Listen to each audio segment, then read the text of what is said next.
কে কে কে ভাই? ভূত এফএম।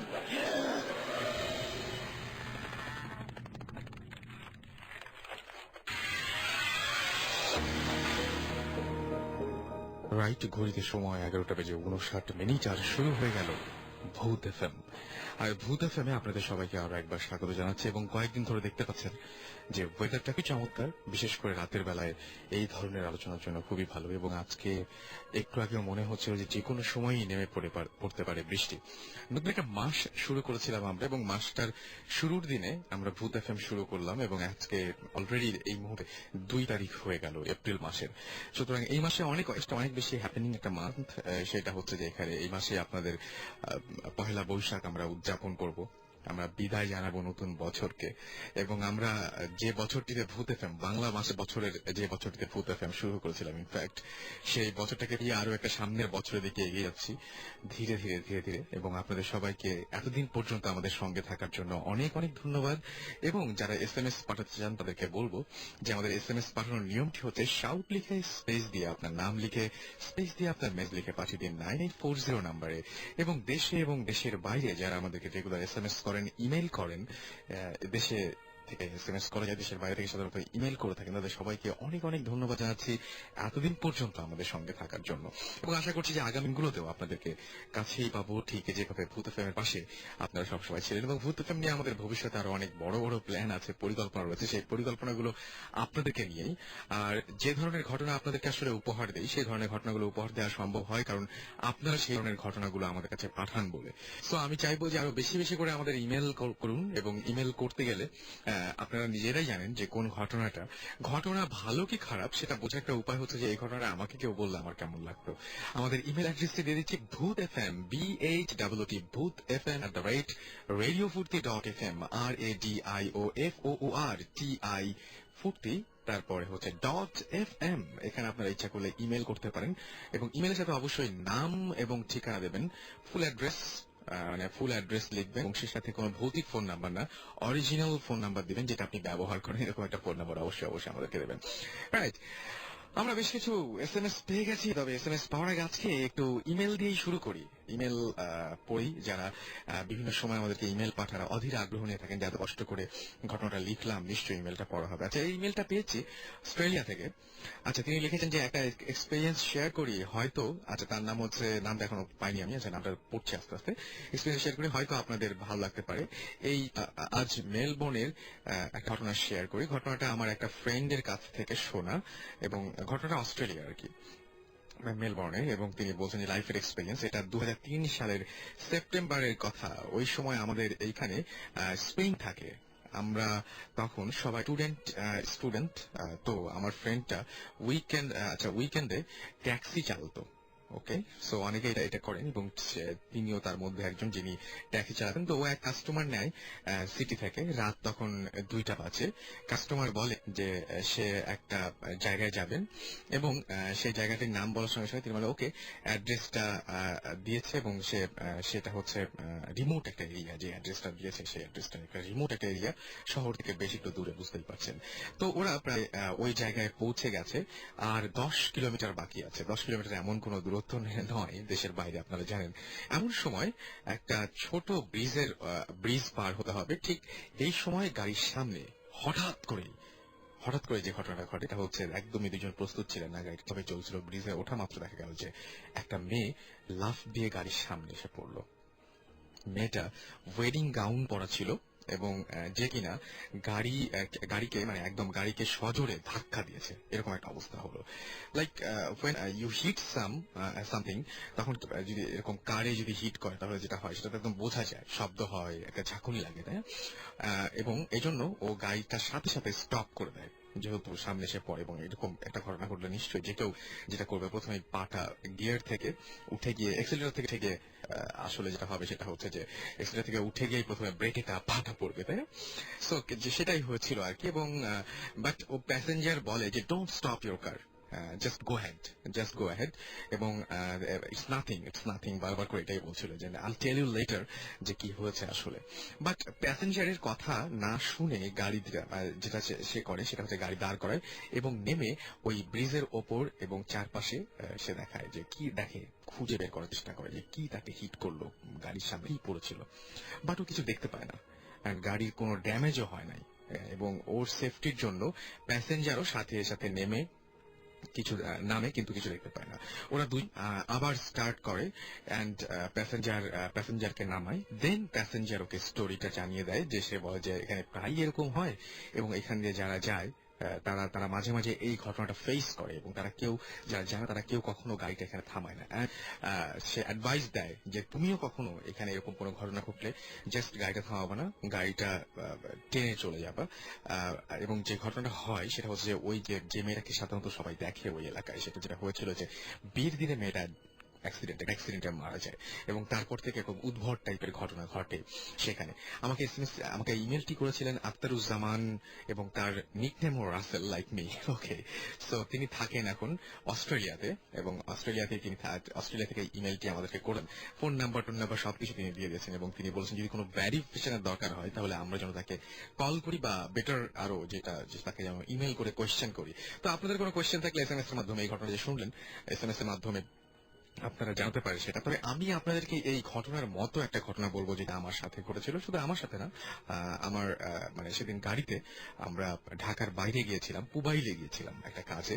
এবং পুবাইল থেকে ফেরার সময় গাড়িতে আমরা অনেকজন, প্রায় 4-5 জন হবে।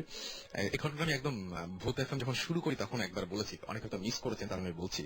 সেটা হচ্ছে যে এরকম হয় যে আশুলিয়া দিয়ে আমরা যেহেতু ঢাকাতে তাড়াতাড়ি ফিরতে হবে এবং সবারই কাজ আছে, রাত হয়ে যাচ্ছিল, সো আমরা চেষ্টা করেছিলাম যে আশুলিয়া দিয়ে ফিরবো, ঢাকার উত্তরা দিয়ে না ফিরে একদম মানে এদিক দিয়ে ঢুকে আমরা বাদ দিয়ে চলে আসবো।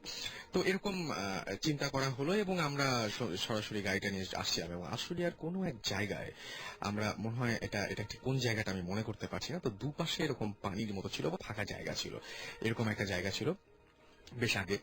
এবং হঠাৎ করে যেটা হলো যে আমরা সবাই গল্প করছি, সবাই খুব ভালোই আছি গাড়ির মধ্যে এবং গাড়ির সমস্ত কাঁচ লাগানো, ভেতরে এসি চলছে। হঠাৎ করেই বিকট একটা আওয়াজ এবং গাড়িটা হালকা একটু ঝাঁকুনি খেলো এবং মনে হলো যে জাস্ট একটা ইটও বোধহয় অত বড় হবে না, তার চাইতে বড় কিছু দিয়ে খুবই জোরে গাড়িটাকে আঘাত করলো।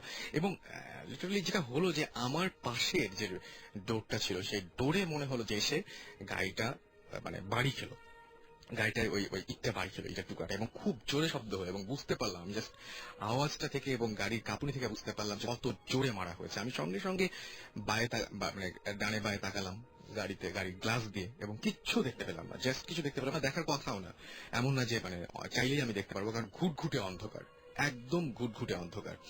তো আমার যে ড্রাইভার ছিলেন আমাদের সঙ্গে, তিনি বলতেছিলেন যে বারবার করে যে হ্যাঁ এটা কিছু না, এটা এরকম হয় এখানে, আসলে মনে হয় যে এরকম করে ভয়টা দেখিয়ে গাড়ি থামায়, তারপরে গাড়ি থেকে সব জিনিসপত্র নিয়ে চলে যায়, এটা মনে হয় কোনো ডাকাত এরকম কিছু একটা হবে। সুতরাং তিনি গাড়ির স্পিড মানে ভয়াবহভাবে বাড়িয়ে দেন এবং তিনি বলেন যে আমার সাথে এর আগেও এরকম বেশ কিছু হয়েছে। আমরা মাজার রোড দিয়ে ঢুকি এবং মিরপুরের কোনো একটা জায়গায় এসে আমরা গাড়িটা, ওই মাজার রোডের কোনো একটা জায়গায় এসে আমরা গাড়িটা থামাই এবং থামিয়ে তারপরে চেক করি ফার্স্ট, মানে এক টানে এসছে ওই পর্যন্ত, এবং নেমে দেখলাম যে তাড়াতাড়ি নামলাম যে জোরে বাড়িটা খেয়েছে। এবং ড্রাইভার বলছিল দেখেন দোষটা কিন্তু মানে এটা যদি আপনারা দেখলেন বলে তাই, কিন্তু যদি না হতো, আপনারা না থাকতেন, দোষ তো আমারই হতো, কারণ এই যে এত বড় একটা ইটের টুকরা দিয়ে মেরেছে। তারপরে বাইরে আমরা সবাই মিলে নামলাম এবং নেমে চেক করলাম যেখানে লেগেছিল সেখানে, এবং আশেপাশে কোথাও এক ফোঁটা কোনো আঘাতের চিহ্ন বা কোনো কিছু নাই। আপনারা জানেন, কেউ ট্রাই করবেন না, বাট আপনারা জানেন যে একটা বড় ইট দিয়ে যদি গাড়ির দরজায় আপনি মারেন তাহলে কি অবস্থা হবে।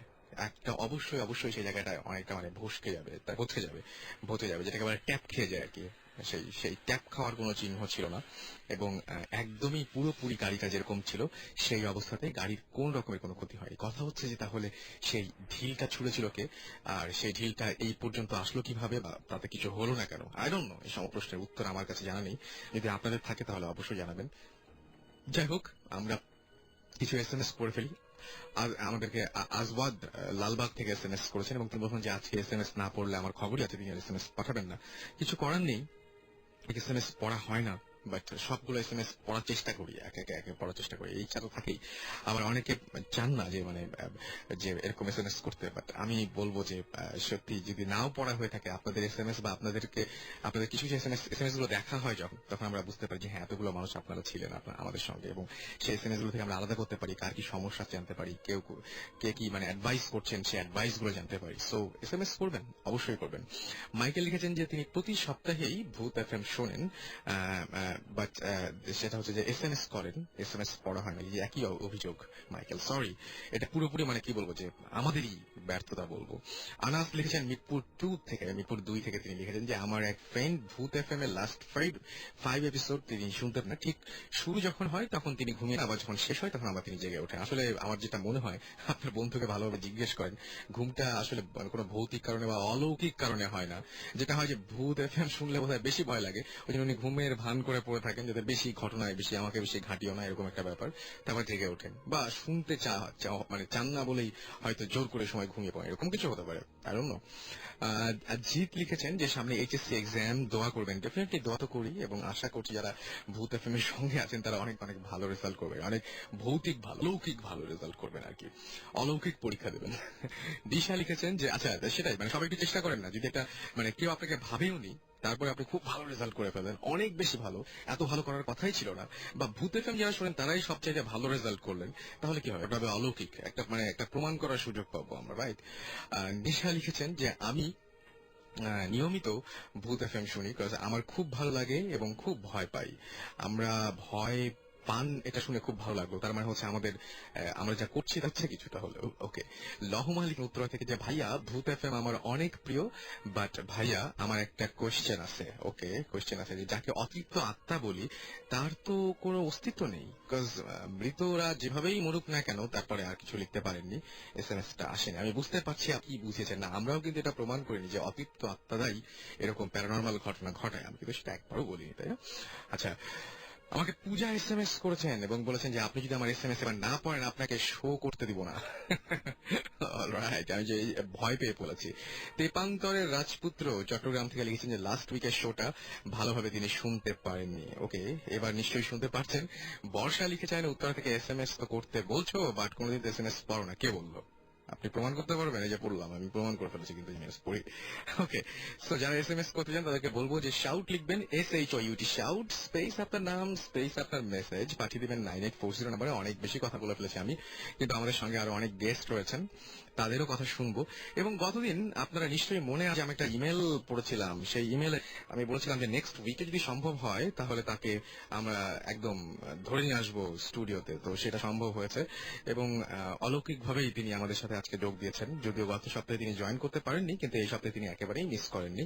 আমরা তার কাছেই তার পরিচয়টা ভালোভাবে জানবো। আপনার পরিচয়টা একটু বলবেন প্লিজ। হাই, আমার নাম এলিজাবেথ মারান্ডি, বাট লিজ বলে আমাকে সবাই চিনে। ওকে, আমি খিলকেতে থাকি। আচ্ছা, এমনিতে তো এখানে বেশ ব্যস্ত সময় যাচ্ছে, কিন্তু আপনার পারিবারিক একটা পরিচয় আছে, সেটা আমরা গতবার দিয়েছিলাম, এবং অনেক অনেক ইন্টারেস্টিং ঘটনা আছে, সেগুলো আমরা শুনতে চাই আপনার কাছ থেকে একটার পর একটা। সো সেই ঘটনাগুলো একটু বলবেন না, মানে আগে আপনার পরিচয়টা দেন একদম, আপনার দেশের বাড়ি আচ্ছা, কোথায়? হ্যাঁ, আমার দেশের বাড়ি দিনাজপুরে, এবং আমার অ্যাকচুয়ালি আমরা এখন ওখানে থাকি, বাট বেসিক্যালি আমার বাবা গাইবান্ধা ডিস্ট্রিক্ট থেকে। এবং যেহেতু আমি গত ইমেলে যে কাহিনীটা দিয়েছিলাম, এটা আসলে আমাদের একটা জাতিগত ব্যাপার, যে আমি আসলে সাঁওতাল সম্প্রদায়ের একজন মেয়ে। তো সেইভাবে আমাদের নিজেদের কমিউনিটির ভিতরে, আমাদের সংস্কৃতির ভিতরে কিছু কিছু ব্যাপার আছে যেগুলো হয়তো বা অনেকে জানেন না। তো আমি ভূত এফএম যেহেতু শুনি, সেজন্য আমার মনে হয়েছে যে এই ধরনের কিছু ঘটনা আমি হয়তো শেয়ার করতে পারি। বিশেষভাবে কিছু কিছু ব্যাপার ছিল, যেমন রহনপুরের একটা কাহিনী ছিল, যে কাহিনীটাতে ছোট ছোট কিছু বামুন টাইপের লোকের কথা বলা হয়েছিল। তো যে কারণে আমার মনে হয়েছে যে আসলে এটা আমি জানি এই ব্যাপারটা, কারণ দিনাজপুরে কি ভালো পাওয়া যায় সেটাকে বলেন। দিনাজপুরের লিচু। লিচু খুব মিষ্টি। হ্যাঁ, রাইট। আচ্ছা, তাহলে আমরা আমরা আমরা যেহেতু বিখ্যাত সব মানে দিনাজপুর নানা কারণেই বিখ্যাত, Right. সুতরাং বিখ্যাত বিখ্যাত গল্প শুনতে চাই আমরা। তো আমি কিন্তু মানে সত্যি কথা বলতে কি যে আমি প্রথমে যখন রহনপুরের ঘটনাটা আপনি বলছিলেন না, জি। ওটা আমি প্রথমে যখন শুনেছিলাম আমার কাছে খুব আজব লেগেছিল যে এমনও হয় নাকি, এটা কিভাবে সম্ভব। কিন্তু যখন আপনি বলছেন, শুধু আপনি না, আরো অনেকেই আমাকে ইমেল করলেন এবং ইমেল করে এই ঘটনাগুলো বললেন। তো এই ব্যাপারটা কি বলেন তো, এই যে সবাই যে বামুন দেখেন, হ্যাঁ, এটা কি ব্যাপার আমি একটু বলবেন? আমার ইমেলে আমি নামটা উল্লেখ করেছিলাম। আমরা এইগুলোকে বলি গুড্রবঙ্গা। অ্যাকচুয়ালি বঙ্গা শব্দটার অর্থ হচ্ছে যে দেবতা। এটা অ্যাকচুয়ালি নেগেটিভ সেন্সেও বলেন, ভালো দেবতা, তাও আমরা বঙ্গা বলি, লাইক আ কমন ওয়ার্ড। তো গুড্রবঙ্গার ক্ষেত্রে অ্যাকচুয়ালি অপদেবতা যদি বাংলা করতে চাই, বিকজ ওই ভদ্রলোক যিনি রাস্তায় দেখেছিলেন ছেলে মেয়েদের বাচ্চার মতো দেখতে, আমি পরবর্তীতে আমার মা এবং অন্যান্য ফ্যামিলি মেম্বার্স যারা ওল্ড, তাদের কাছ থেকে আমি ব্যাপারগুলো আরো ক্লিয়ার করে নিয়েছিলাম আপনি ফোন করার পর অ্যাকচুয়ালি। তো সেখান থেকে আমি জানতে পারলাম যে অ্যাকচুয়ালি যখন কেউ ইনভাইট করে তাদেরকে তার ফ্যামিলিতে, তখন হয় কি যে দুইটা ওয়েতে হয়। একটা হতে অনেকটা তারা মানে নিজে নিজে কোনো গৃহস্থের ঘরে চলে আসে। আচ্ছা, হ্যাঁ, এটাও হয়, মানে এটাও হয়, তারা নিজেরা চলে আসে জাস্ট ফর শেল্টার টাইপের কিছু। এটাতে কোনো রিচুয়াল কোনো কিছু দরকার এটাতে নাই। রিচুয়াল কোনো কিছু দরকার নেই। আর আরেকটা হয় যেটা হলে অনেক সময় রাস্তাঘাটে যখন দেখা যায় এরকম বাচ্চা টাইপের কিছু খেলতেছে, তখন কেউ যদি মানে ইন্টারেস্টেড হয়, তখন তারা বলে যে বাচ্চাটা তো খুব সুন্দর, আমি বাসায় নিয়ে গেলে কি যাবে আমার সাথে, এভাবে মানে একটু ইনভাইট করতে হয়। তখন হয় কি সে ওই পিঠে পিঠে তার চলে যায়, এবং যখন চলে যায় তো আমি যতটুকু জানি যে তারা ঘরেই থাকে, মানে এরকম না যে তারা মানে বাইরে কোনো লোক গেস্ট বা কেউ গেলে সহজে দেখতে পায় না। এবং যেহেতু এগুলো অপদেবতা সাধারণত রাতের বেলা এটা অ্যাক্টিভ হয় বেশি, তো দেখা গেছে এরকমও কাহিনী হয় যে মানে আমাদের মধ্যে একটা রিচুয়াল আছে যেটা হয়তো বা আমি আগে জানতাম না, কিন্তু দেখছি কিন্তু বুঝতাম না কেন কাহিনীটা হয়। সেটা হলো যে আমরা যখন এক বাসা থেকে আর অন্য গ্রামে মনে করেন যে বেড়াতে গেলাম, তখন দেখা যায় যে আমরা সাথে করে এক বোতল সরিষার তেল নিয়ে যাই। এটা মানে একটা রিচুয়াল, বিকজ ঘুমানোর আগে যারা এটা জানে, মানে তারা করে কি ওই গায়ে হাতে পায়ে একটু সরিষার তেল লাগায় নেয়। এটার অর্থ হলো যে ওই বুড়ারা আবার এই গন্ধটা সহ্য করতে পারে না। আচ্ছা আচ্ছা, এটা কিন্তু শুধুমাত্র আপনি যেটা বলছেন যে আপনাদের ধর্ম বলেন বা সম্প্রদায় যেটা বলেন, এটা কিন্তু শুধু তাই না। আমি আজকেও এরকম হবে শুনবো আমরা যে এই যে জিন টিন যেগুলো আমরা বলি না, জিনের কথা বলি আমরা, জিনটা সময় অনেকে বলেন যেরকম নাকে সরিষার দিয়ে দেয়। তো সরিষার তেল মনে হয় এই ধরনের মানে আমি ঠিক জানি না, মানে যারা অলৌকিক কিছু তাদের সাথে মনে হয় সরিষার তেলের একটা দাকুরমা সম্পর্ক আছে। সরিষার ভূত একটা কথা আছে, সরিষার সাথে একটা রিলেশন নিশ্চয়ই হয়তো আছে। তো এই সরিষার তেলটা মাখা হয়। তো মানে এটা আমার নানির একটা কাহিনী, যেটা খুবই এটার মতো মানে একটা নতুন এই টাইপের। তো এখানে উনি মানে বিয়ের দাওয়াত দিতে গেছিলেন। আমাদের মধ্যে আবার বিয়ের দাওয়াত কার্ডে দেওয়া যায় না, নোবডি উইল কাম, তো নিজেকেই যেতে হয়। তো ওইভাবে গেছিলেন, মানে সাথে একজন আরেক মহিলা ছিল আর ওর একটা ছোট বাচ্চা ছিল। তো মানে ওটা বাড়ির লোকের যে গৃহস্থের, তার তো শিশু সন্তান হলে তো তারা তাকে খাবেই, বাট অন্য কোনো মেহমান আসলে তাদের সাথে যদি কোনো বেবি থাকে, সেটাকেও তারা মানে একটা খাওয়ার চেষ্টা করে আর কি, অপদেবতারা। তো ওরা এরকম ফ্লোরিং করা হয়েছে, মাটির ঘর। তো ফ্লোরিং করার পরে দেখা গেছে যে মানে অনেক রাতে ওনারা সবাই ঘুমাচ্ছেন, তো গ্রামের লোকের ঘুমতে একটু পাতলা হয় আর কি। তো ওরা শুনেন যে মানে ওই যে বাড়ির মালকিন, তার কাছে একই ফ্লোরে আর কি। তো ওকে আসে এক মানে বাচ্চার ভয়েসে আর কি বলতেছে যে মানে আমাদের ভাষায় বলতেছে আর কি যে খিরেং জমা, খিরা মানে খিরা। হ্যাঁ, তো তার মানে বলতেছে মা মা খিরা খাবো। এটার অর্থ হলো মানে খিরাকে তারা সবসময় মিন করে বাচ্চা, মানে যেহেতু সাইজটা বেবিদের একটু ওরকমই, তো তারা ওইরকম করে বলতেছে। তো এই কথা শুনে তো মানে এনারা তো সব বুঝছে যে কাহিনীটা কি। তো ওই ভদ্রমহিলা যিনি আর কি বাড়ির মালকিন ছিল, উনি ধমক দিয়ে আর কি পাঠাই দিচ্ছে যে মেহমানেরা এদেরকে তুমি করতেছো কেন, যাও, একদিনের জন্য আসছে, এরকম করে ভাগাই দিছে আর কি।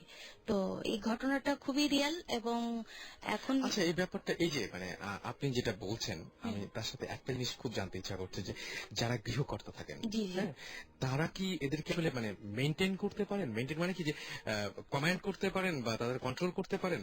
হ্যাঁ, অবশ্যই পারেন। কারণ এটা হচ্ছে যে কমেন্টটা কি, এরা হচ্ছে যে একা একা তো কিছু করতে পারে না। এরা তো মানে ক্ষুধার্ত হয়ে যায় খাওয়ার জন্য। তো এরা ধরেন যেটা প্যারাসিট টাইপের, কারো উপরে নির্ভর না করলে এরা কি আসলে সার্ভাইভ আচ্ছা। করতে পারে না। সো প্রতিদানে তারা ওই যে যেটা আমি বলেছিলাম যে তারা আসলে ওই অন্য গৃহস্থের বাড়ি থেকে, তো কমান্ডের ব্যাপারটা এরকম ভাবে আসে, যদি ওকে বলে যে ওর বাসা থেকে তুমি আজকে আমাকে চুরি করে এনে দাও, মানে অনেক সময় শত্রুতাও থাকতে পারে।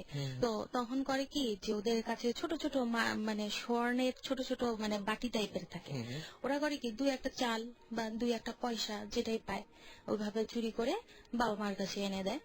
তাতে হয় কি, মানে এটা আমার মাও দেখেছেন এরকম কাহিনী যে মানে তারা আস্তে আস্তে দেখা যায় যে দরিদ্র হয়ে পড়েন আচ্ছা। এবং হতদরিদ্র হয়ে পড়েন, কিন্তু উল্টা দিকে মানে অপরপক্ষ তারা মানে খুবই মানে অনেক সম্পদ কোনো না কোনো ভাবে তারা মানে যেই কাজই করে দেখা যায় যে ভালো হয়। কিন্তু সমস্যাটা নেই যে তাকে কন্টিনিউয়াসলি তাকে লালন খাওয়া করতে দাওয়া হবে, এবং খাওয়া দাওয়ার একটা ব্যাপার করতে হবে। এবং এটা ভয়ঙ্কর, এটা খুবই বেশ ভয়ঙ্কর। এবং এটা সাধারণত দেখা যায় যে এটা এই কারণেই দেখা যায় যে অনেক জায়গায় মানুষ জানে শুনে যায় না, যায় না যায় না, কারণ জানে যে তার বাসায় এরকম একটা ব্যাপার আছে। হ্যাঁ, তো এই খারাপ ব্যবহার করে না তাদের সাথে, মানে একটা ব্যাপার আছে আর কি।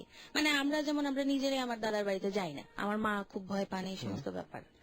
আচ্ছা, আমাদেরকে রহনপুর থেকে অলরেডি একজন শুনে মানে একদম SMS পাঠিয়ে দিয়েছেন। তার নাম হচ্ছে কায়সার রহমানি। তিনি বলছেন যে রহনপুর, তিনি বলছেন যে মারানজি বামুনদের ঘটনাটা আমি পাঠিয়েছিলাম। আমার প্রশ্নটা বামুনের মানে সাইজ, আচ্ছা বামুন সাইজ কেন, মানে আর তারা এই ধরনের কেন, এটা কি জানা আছে যে এই সাইজটা বিশেষ করে হয় কেন, এটা কি জানা আছে? অ্যাকচুয়ালি ব্যাপারটা হচ্ছে যে মানে এই যে এই দেবতাদের সাইজ কার কি হবে এটা তো এটা আসলে কোনোভাবেই এটা আমরা বলতে পারি না। হ্যাঁ, জিন কেন লম্বা হবে আমরা তো এটা বলতে পারবো না, ঠিক না? বাট আমরা এই কারণে গুড্রো মানে ছোট আর কি, এবং মানে এটা খুব ছোট, খুবই ছোট, আর দেখা যায় এদেরকে, আচ্ছা এদেরকে দেখা আচ্ছা, যায়। এরকম কখনো হয় যে তারা হয়তো খেপে গিয়ে বা তারা হয়তো মানে নিজেরা কোনো সময় গৃহকর্তাদের বিপক্ষে গেছে বা গৃহকর্তার ক্ষতি করেছে, এরকম এরকম সম্ভাবনা বা এরকম ভয়ের ব্যাপার থাকে নাকি? এরকম ভয়ের ব্যাপার থাকে, এটাও থাকে যে যদি আপনি ঠিক মতো তাদেরকে ধরেন মেনটেন করতেছেন না। যেমন আমার নিজের দাদার ক্ষেত্রে যেটা হয়েছে যে উনি মানে যখন পরপর অনেকগুলো ছেলে মেয়ে মারা গেল, ঠিক আছে, অনেক ছেলে মেয়ে মারার পরে আমার বাবা যেটা বললেন যে একবার আমার দাদা এরকম মানা করে উনি মানে হাটে চলে গেছিলেন বা কোনো একটা কাজে, তো তারপরে উনি মানে দেখলেন যে উনি অনুমতি ছাড়াই তার একটা সন্তানকে ওইভাবে ইয়ে করা হয়েছে। তো এটা নিয়ে আর কি বাবা বললেন যে অ্যাকচুয়ালি ক্ষতি বলতে অন্য কোনো ক্ষতি ওরা করে না, কিন্তু দেখা যায় যে আপনার আপনার পরিবারের সদস্যদের উপর ক্ষতিটা করে, এটা করে, অবশ্যই করে। ওকে, সো পরিবারের এরকম ক্ষতি হয়, তার মানে এই ঘটনাটা সত্যি। আচ্ছা, একটা জিনিস সেটা হচ্ছে যে এই যে মানে আমরা যে ভূত প্রেত বা মানে অলৌকিক শক্তি যাই বলি না কেন, আমরা এক একজন এক কথা বলি। তো অনেকে আছে যে অনেকে মানে আমরা কাউকে বিশ্বাস বা অবিশ্বাস কোনো কিছু করতে বলছি না, মানে আপনার কাছে পার্সোনালি কি মনে হয় এই যে অলৌকিক কোনো জগৎ আছে কি নাই, এটা কি মনে হয়? অলৌকিক জগৎ আছে, এটা আমি 100% বিশ্বাস করি। প্লাস আরেকটা বিশ্বাস করি, সেটা হচ্ছে যে ব্ল্যাক ম্যাজিক, যেটা আমাদের কমিউনিটির ভিতরে আছে। আমি হয়তো আপনাকে ফোনে বলেছিলাম যে ডাইনি বিদ্যা, যেটা এখন ব্ল্যাক ম্যাজিক আপনার সারা বিশ্বে এটা সবাই জানেন যে এটা আছে। যেমন আমরা দোয়া পড়ি, এটা কি, এটা করে এটা পাওয়ার পাই, এটা কিভাবে পাই? তো definitely Lucifer is there, devil is there, তাহলে তারও তো নিশ্চয়ই একটা ব্যাপার আছে। তো এই দিক থেকে আমি জানি যে এটা আছে, এবং মানে আমরা সাঁওতালরা বিশেষভাবে আমরা এটা এটা আমাদের সংস্কৃতির ভিতরেই আছে। তো আমরা এটা অস্বীকার করতে পারি না, এবং এটা আমাদের আমরা মানে এক্সপিরিয়েন্স করি ডে টু ডে লাইফে অনেক সময়। সো যে ধর্মাবলম্বী হই না কেন, যেহেতু এটা আমাদের একটা কালচারের ভিতরে আছে, আমরা এটা বিশ্বাস করি। অলরাইট, আমরা তো এখন মানে সবকিছু যদি আমাদেরকে এখন শুনিয়ে দেন উনি, তাহলে বুঝতেই পারছেন, লিজ যদি আমাদেরকে সবকিছু শুনিয়ে দেন তাহলে আপনারা হয়তো অনেকে মানে অফ করে ফেলতে পারেন। সুতরাং লিজকে এখনই যেতে দিচ্ছি না, তার আগে আমরা আরেকজনের সাথে পরি হব, আবারও ফিরে আসবো লিজের কাছে, এবং তার আগে আমরা আরেকজন গেস্ট রয়েছেন তার কাছে একটু পরিচিত হব। কি নাম আপনার? হ্যালো লিসনার্স, আমি মিনহাজ। আপনি কোথা থেকে এসেছেন একটু বলেন, আপনার ঠিকানাটা বলেন। কাফরুলে থাকি আমি। কাফরুলে থাকেন, ওকে। সো আপনার কিছু ঘটনা আছে আমরা জানি, যে ঘটনাটা আপনি একটা ঘটনা বলেছিলেন, আমাকে দুটো ঘটনা বলেছিলেন, ইনফ্যাক্ট কোনটা দিয়ে শুরু করতে চান? আচ্ছা, আমি আমাদের গ্রামেরটা দিয়ে শুরু করি। Sure. আমি আমাদের গ্রামটার একটা পুকুর আছে, যে পুকুরটা কি মহিলাদের জন্য, এটা বাড়ির পিছনকার দিকে, এখানে ছেলেরা যেতে পারে না, মহিলারা আর কি গোসল করে, কাপড় চোপড় ধোয় এরকম। তো ওখানে আর একবার আমি আর আমার একটা চাচা ওখানে গেছি মাছ ধরার জন্য। তো ওখানে লুকায় মাছ ধরতে হয়, সবাই মাছ ধরতে পারে না, বছরে একদিন মাছ ধরা হয়, গ্রামবাসী ভাগাভাগি করে নেয়। আচ্ছা। তো ওখানে যদি দেখে ফেলে মাছ ধরতে সিঙ্গেল কাউকে সমস্যা হবে। তো আমরা অনেক রাত্রে আজানের আগে, ভোরের আগে গেছি ওখানে মাছ ধরে। তো আমার যে চাচা উনি কাদার ভিতরে ডুবে মাছ ধরতেছে, হাতে হাতে মাছ ধরতেছে, আর আমি পাশে দাঁড়ায় আছি। তো এই সময় আমার চাচার একটা চাচা, একটু দূর সম্পর্কে, আপন না, তো উনি ওখানে কিছু কবরস্থান আছে, সে কবরের দিকে যাইতেছে। আচ্ছা। যাইতেছে, তো আমার চাচা ওনাকে ডাক দিচ্ছে, ওনার নাম হচ্ছে ইউসুফ। তো সে ইউসুফ কাকা বলে ডাক দিচ্ছে। ডাক দিয়ে ওঠার পরে সাডেনলি ওনার মনে পড়ছে যে ইউসুফ কাকা তো মারা গেছে অনেকদিন আগে, কিন্তু উনি ব্যাপারটা বুঝতেই পারেনি, কারণ সামনে একদম চোখের সাথে দেখা, ওনারা খেয়ালই নেই ব্যাপারটা। তো ডাক দেওয়ার পর কিছুক্ষণ পরে ডাক দিছে, কিন্তু ওখান থেকে কোনো রিপ্লাই নাই, হাঁটতেছে। এরপরে হঠাৎ করে আজান দিছে, পরে ব্যাপারটা মিলাই গেছে। আর তার আগেই কাকার মনে পড়ছে আমার যে তো মারা গেছে 2 বছর আগেই আরো।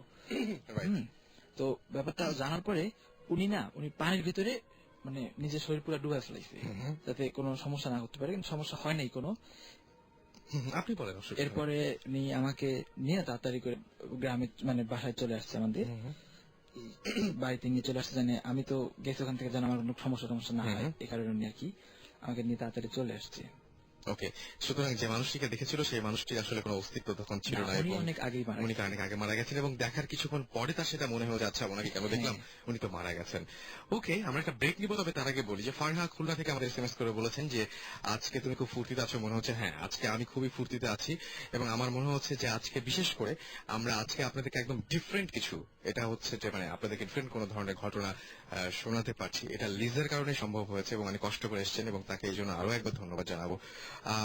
আজিজ লিখেছেন, এবং তিনি লিখেছেন যে সিলেট থেকে তিনি এইচএসসি এক্সাম দিবেন, এবং তিনি আমাদের কাছে এসএমএস পাঠিয়েছেন। এছাড়া আমাদেরকে এসএমএস পাঠিয়েছেন, দেখতে পাচ্ছি চিটাগং থেকে পিয়াস অ্যাঞ্জেল এসএমএস পাঠিয়েছেন, রাজশাহী থেকে আলী দেলোয়ার রহনপুর থেকে লিখেছেন, এবং রহনপুর চাঁপাইনবাবগঞ্জ থেকে, এবং তিনি বেশ মজা পাচ্ছেন এরকমই জানিয়েছেন। এবং আমি দেখছি যে আসলে আজকে রহনপুরের ঘটনা যেহেতু বলা হচ্ছে, থেকে প্রচুর এসএমএস পাওয়া যাচ্ছে, এবং রহনপুরে যে ঘটনাগুলো, সেই ঘটনাগুলো এর আগে আমরা শুনেছি, এবং ঘটনাগুলো খুবই ইন্টারেস্টিং, এবং এসএমএস এবং ঘটনা নিয়ে আবারও ফিরে আসবো। সো স্টে টিউন, কোথাও যাবেন না, ফিরে আসছে একটু পরে, মাঝখানে ছোট্ট করে একটা গান শুনে আসবো।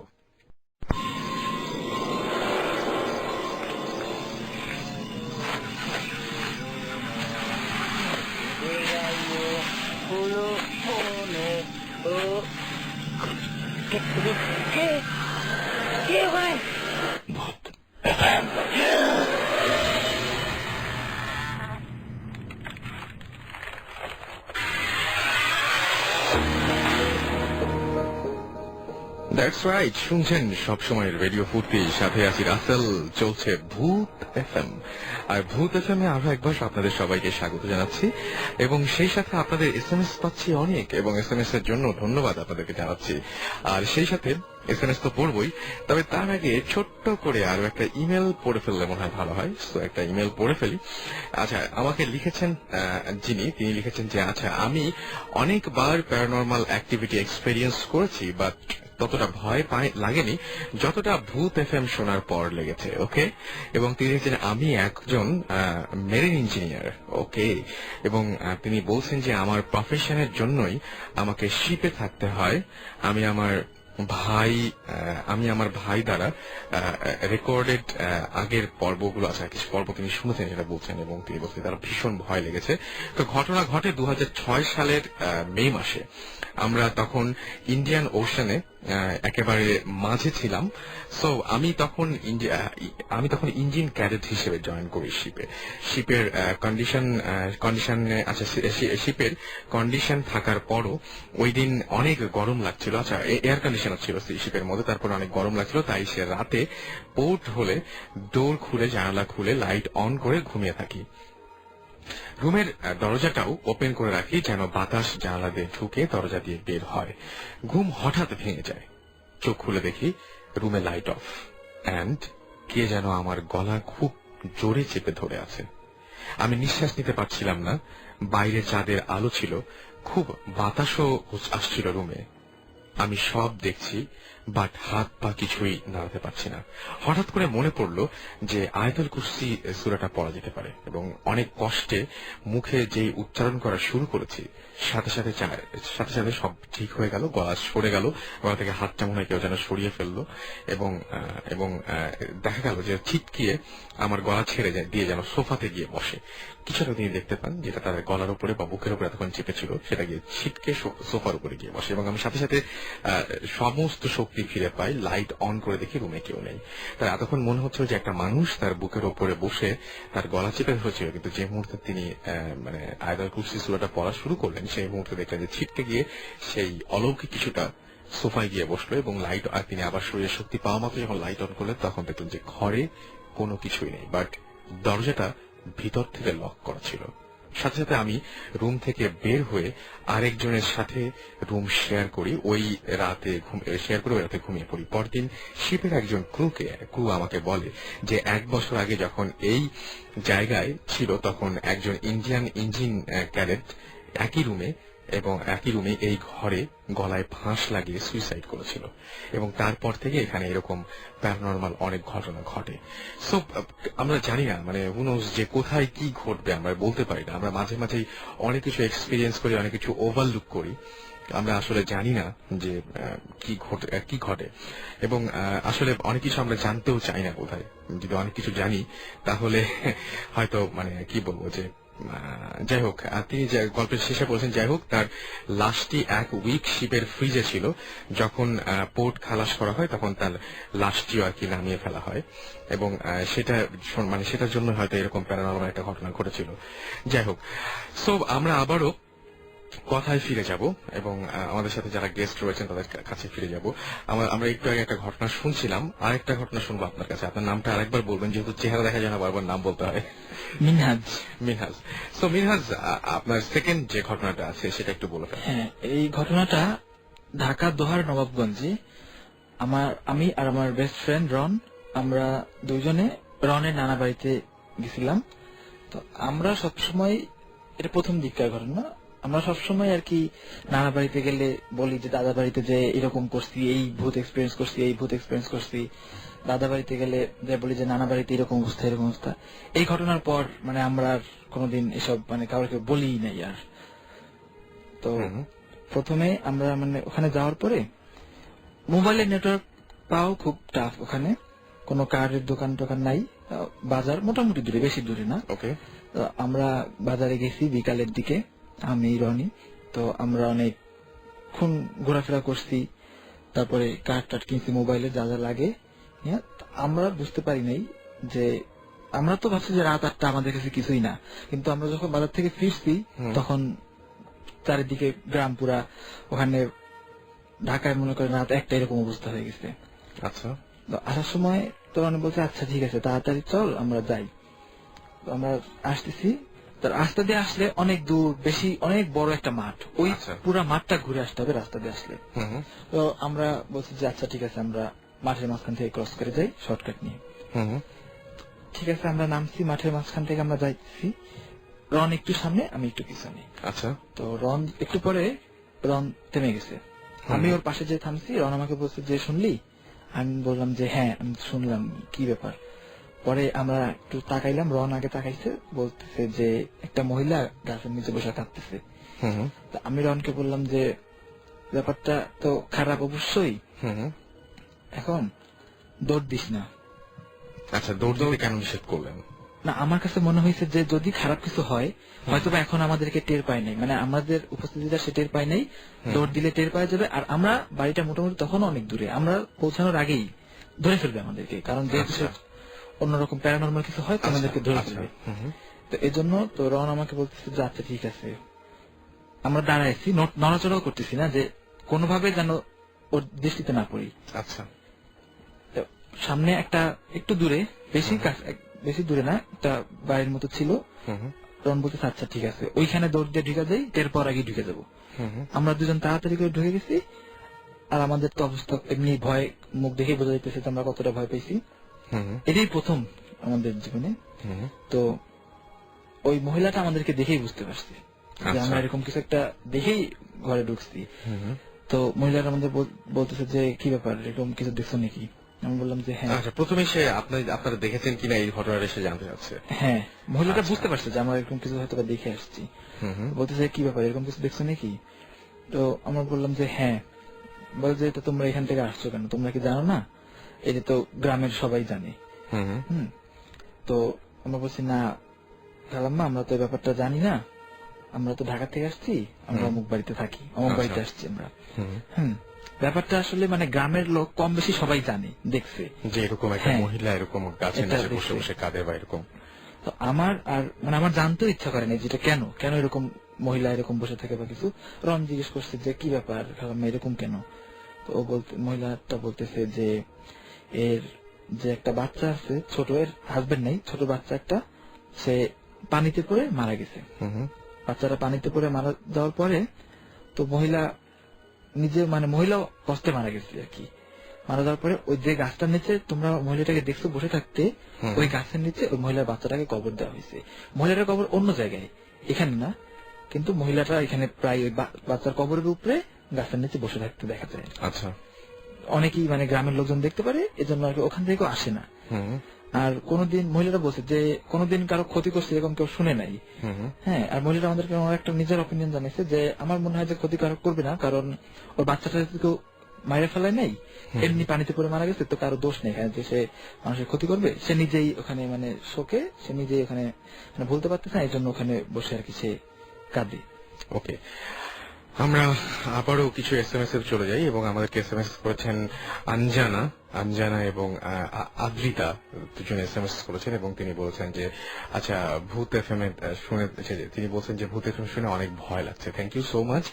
জামিল লিখেছেন সিলেট থেকে, এলিজাবেথ তাকে বলেছেন যে অনেক মানে ভালো লেগেছে তার ঘটনা, বুঝতেই পারছি তার SMS টি পড়েই। গাজী লিখেছেন যে যে আচ্ছা ভাইয়া আপনার SMS টা পড়েন না কেন, যে পড়ে ফেললাম SMS। আমাদেরকে এছাড়াও মিজান রানা লিখেছেন যে তারা অনেক এনজয় করছেন, thank you so much. Moutushi লিখেছেন যে আমি আমাদের বাসার কথা বলছি, আমার বাবা রাত 4টায় তাদের একজন মারা গেছে এন্ড আমাদের বাড়িতে কোনো মানে ছেলে ছিল না। আই থিঙ্ক যে আমাদের বাসায় ব্ল্যাক ম্যাজিক আছে। ওকে, সো আপনি একটা কাজ করতে পারেন, আপনার ঘটনাটা বড় করে লিখে আপনি ইমেল করতে পারেন bhootfm@radiofurti.fm এ। আর যারা এই মুহূর্তে জয়েন করলেন তাদেরকে বলবো আমাদের SMS করার নিয়মটা হচ্ছে শাউট লিখে SHOUT শাউট লিখুন, তারপরে স্পেস দিয়ে আপনার নামটি লিখুন এবং স্পেস দিয়ে আপনার মেসেজ লিখুন, তারপরে পাঠিয়ে দিন 9840 নাম্বারে। আচ্ছা, মাসুম শ্যামলী থেকে লিখেছেন আমাদেরকে যে তাদের সাথে একটা ভূত থাকে। ওকে, মানে এটা খুবই ভালো একটা ব্যাপার। অপু আমাকে SMS করেছেন এবং অপু SMS করেছেন মহাখালী থেকে, না মহাখাল এখান থেকে SMS করেছেন। আচ্ছা, সজল বরিশাল থেকে SMS করেছেন। অভি আমাদের চট্টগ্রাম থেকে SMS করেছেন। শিশির থ্যাঙ্কস জানিয়েছেন, তারা ভূত FM শুনতে পাচ্ছেন এই জন্য। রথিন রাজশাহী থেকে SMS করেছেন আমাদেরকে, জানতে চেয়েছেন সুমন শাকিব ভাইরা কই। ওকে, আর মোস্ট ওয়ান্টেড ভূত তিনি আমাদের SMS করে বলেছেন যে ভূত স্কিম কি আসবে, আজকে আসার কথা, দেখা যাক কি হয়। টুম্পা খুলনা থেকে SMS করেছেন এবং তিনি বলেছেন যে SSC এক্সাম দিচ্ছেন তারা, এক্সামের আগে ভূত FM মানে শোনাটা ঠিক হবে কিনা আমি ঠিক বুঝতে পারছি না। মানে SSC এক্সামের মাঝখানে বা মানে যাদের এক্সাম রয়েছে তাদের একটু অ্যাভয়েড করা উচিত। আচ্ছা, এছাড়া আমাদেরকে সুষময় SMS করেছেন, আমাদেরকে SMS করেছেন ইয়াসার, আমাদের SMS করেছেন রুহি, আমাদেরকে SMS করেছেন অনিক ভূতের বাপ, SMS করেছেন আমাদেরকে অহনা ধানমন্ডি থেকে। এছাড়া আমাদেরকে SMS করেছেন রহমান, আচ্ছা শ্যাম রহমান, না শ্যাম রহনপুর থেকে। ওকে, সো যারা এখন SMS পাঠাননি বা পাঠাতে চাচ্ছেন তাদেরকে বলবো যে শাউট লিখে স্পেস দিয়ে আপনার নামটি লিখে স্পেস দিয়ে আপনার মেসেজটি লিখে পাঠিয়ে দিন 9840 নাম্বারে। আমরা আবারও এলিজাবেথ আপনার কাছে চলে যাব। আপনার নিজের, এমনি তো আপনি বললেন যে অনেক ঘটনা বললেন, সেই ঘটনাগুলো আরো মানে নিজের ঘটনা বলতে বলতে হয়তো আরো কিছু ঘটনা মনে আসবে, মাথায় আসবে, তখন আপনার নিশ্চয়ই শেয়ার করবেন। তো মানে এমনিতে নিজে কোনোদিন কোনো কিছু এক্সপিরিয়েন্স করেছেন এরকম কোনো কিছু? হ্যাঁ, আমি কয়েকবারই এক্সপিরিয়েন্স করেছি। তার মধ্যে একটা এক্সপিরিয়েন্স আছে যেটা মানে আমি খুব স্পষ্টভাবে মানে এখনো খুব ফিল করি। আর যেহেতু এটা আমি মানে কয়েক বছর আগের ঘটনা, তো আমার খুব পরিষ্কার ভাবে মনে আছে। আচ্ছা। তো সেই সময় আমি ইউনিভার্সিটিতে পড়তাম, আর এটা ইন্ডিয়া একটা ইউনিভার্সিটি ছিল, আর আমি থাকতাম একটা মেসে। আচ্ছা। এবং আমার এই মেসটা ছিল একটা বড় একটা পাড়ার মানে একদম কর্নারের একটা বাসা। আচ্ছা। এবং বাসাটা ছিল টোটালি মানে একটা দোতলা বাসা, কিন্তু বাসাটা অনেকটা দেখলে মনে হবে একদম কর্নারে একটু বিরাট এক আম গাছের নিচে ছোট্ট একটা দোতলা। এবং কেউ বাড়িওয়ালা থাকতেন না, মানে অনেকটা নিচতলাটা পুরা ধুলা টোলা একদম পুরা অ্যাবান্ডন্ড আর কি। তো সেই রকম একটা বিল্ডিং এর দোতলায় ছিল। হঠাৎ করে এরকম কোনদিন মাথায় আসে, চিন্তা হয়নি যে এরকম কেন? না, অ্যাকচুয়ালি আমি জানতাম যে ওনারা মানে আরো ভিতরে শহরের দিকে, মেইন শহরের দিকে তারা ফ্ল্যাট কিনে ওইদিকে চলে গেছেন, যেহেতু ছেলের অফিস ছিল ওইদিকে। তো ওই বাসাটা সেই জন্য মেয়েদের কাছে ওনারা মেস দিয়েছিলেন। তো বৃদ্ধ বৃদ্ধা দুইজনেই মাঝে মাঝে আসতেন। তো এবং পাড়ার মানে আমার বাসাটা ছিল আসলে একটু দিনের বেলায় গেলেও মনে হবে যে খুব নির্জন একটা জায়গা, বিরাট এক আম গাছের নিচে, সামনেও কোনো বাড়ি নেই, ছোট একটা মাঠ মতো, তার কোনায় একটা ছোট্ট মন্দির। হ্যাঁ, কিসের মন্দির তা আমি জানি না, একটা মন্দির। তো প্রায় সময় দেখা যেত যে যেহেতু আমি বাংলাদেশের, তো অনেক সময় ছুটি ছাড়া আমি আসতে পারতাম না। বাট আমার যারা মেসে যারা ছিলেন, রুমমেটস এবং অন্যান্যরা যারা ছিলেন, তারা ছুটি হলে চলে যেতেন। আচ্ছা। তো সেই সময় মানে দিওয়ালির কাছাকাছি একটা সময়, এই সময় তো একটা বড় ধরনের ছুটি থাকে। তো সেই সময় আমি দেশে আসতে পারিনি, আমি ছিলাম একা। ওখানে একা ছিলাম। আমার রুমে একজন মেয়ে ছিল বোম্বের, আরেকজন ছিল মহারাষ্ট্রের একটা জায়গায়। তো তারা চলে গেছে। চলে যাওয়ার পরে আমি সারাদিন মানে ইচ্ছা মতো ঘোরাঘুরি করতাম, কলেজ নাই, কিছু নাই। রাতেও অনেক রাত পর্যন্ত জেগে থাকতাম। তারপর মানে ভয়টাই পেতাম না আর কি। তো ভয়টাই পেতাম না। তো এইভাবে কয়েকদিন থাকার পরে ওখানে একটা সমস্যা ছিল যে মানে বাথরুম এবং টয়লেটটা ছিল বাইরে ব্যালকনির সাথে। তো যার কারণে খুব একটু সাবধান থাকতে হতো, যে গেলে কেউ নাই, যেহেতু লক করে রুম লক করে যাওয়া লাগতো, একটু ঝামেলা ছিল। তো একদিন রাত্রে আমি মানে বেশ ঘুমিয়ে পড়েছি। তো মানে আমার একটা বদনাম আছে আর কি, যে ঘুমিয়ে গেলে আমার কোনো কিছু হুঁশ থাকে না, তো খুব গভীর ঘুম। তো এইরকম অবস্থায় হঠাৎ করে আমার মনে হলো যে আমার কানের কাছে কেউ জানি মানে একটা গরম নিঃশ্বাস টাইপের একটা কিছু মানে পাইলাম আমি। তো যেহেতু দিওয়ালি টাইমে তো মোটামুটি ভাবে একটু শীত হালকা থাকে, মানে অতটা গরম থাকে না, জানালা টালা বন্ধ ছিল। তা আমি মানে এরকম বেশ কিছুক্ষণ মনে হলো ফিস ফিস করে কেউ কথা বলছে। তো এটা শোনার পরে মানে আমার হঠাৎ করে ঘুমটা ভেঙে যায়। ঘুমটা ভেঙে যাওয়ার পরে আমি মানে একটু চমকে যাই। আমি চিন্তা করি কি দরজাটা কি বন্ধ করে ঘুমালাম নাকি খোলা ছিল। তো এইটাই প্রথমে আমার মাথায় আসে। তো আমি দেখি, লাইটটা জ্বালায়, দেখি যে দরজাটা বন্ধ। তো তারপরে আমি বললাম যে দূর কিছু না বলে আমি আবার শুয়ে পড়ি। শুয়ে পড়ার পরে কিছুক্ষণ পরে আবার মনে হয় যে আমার পাশ দিয়ে কেউ হাঁটাহাঁটি করছে।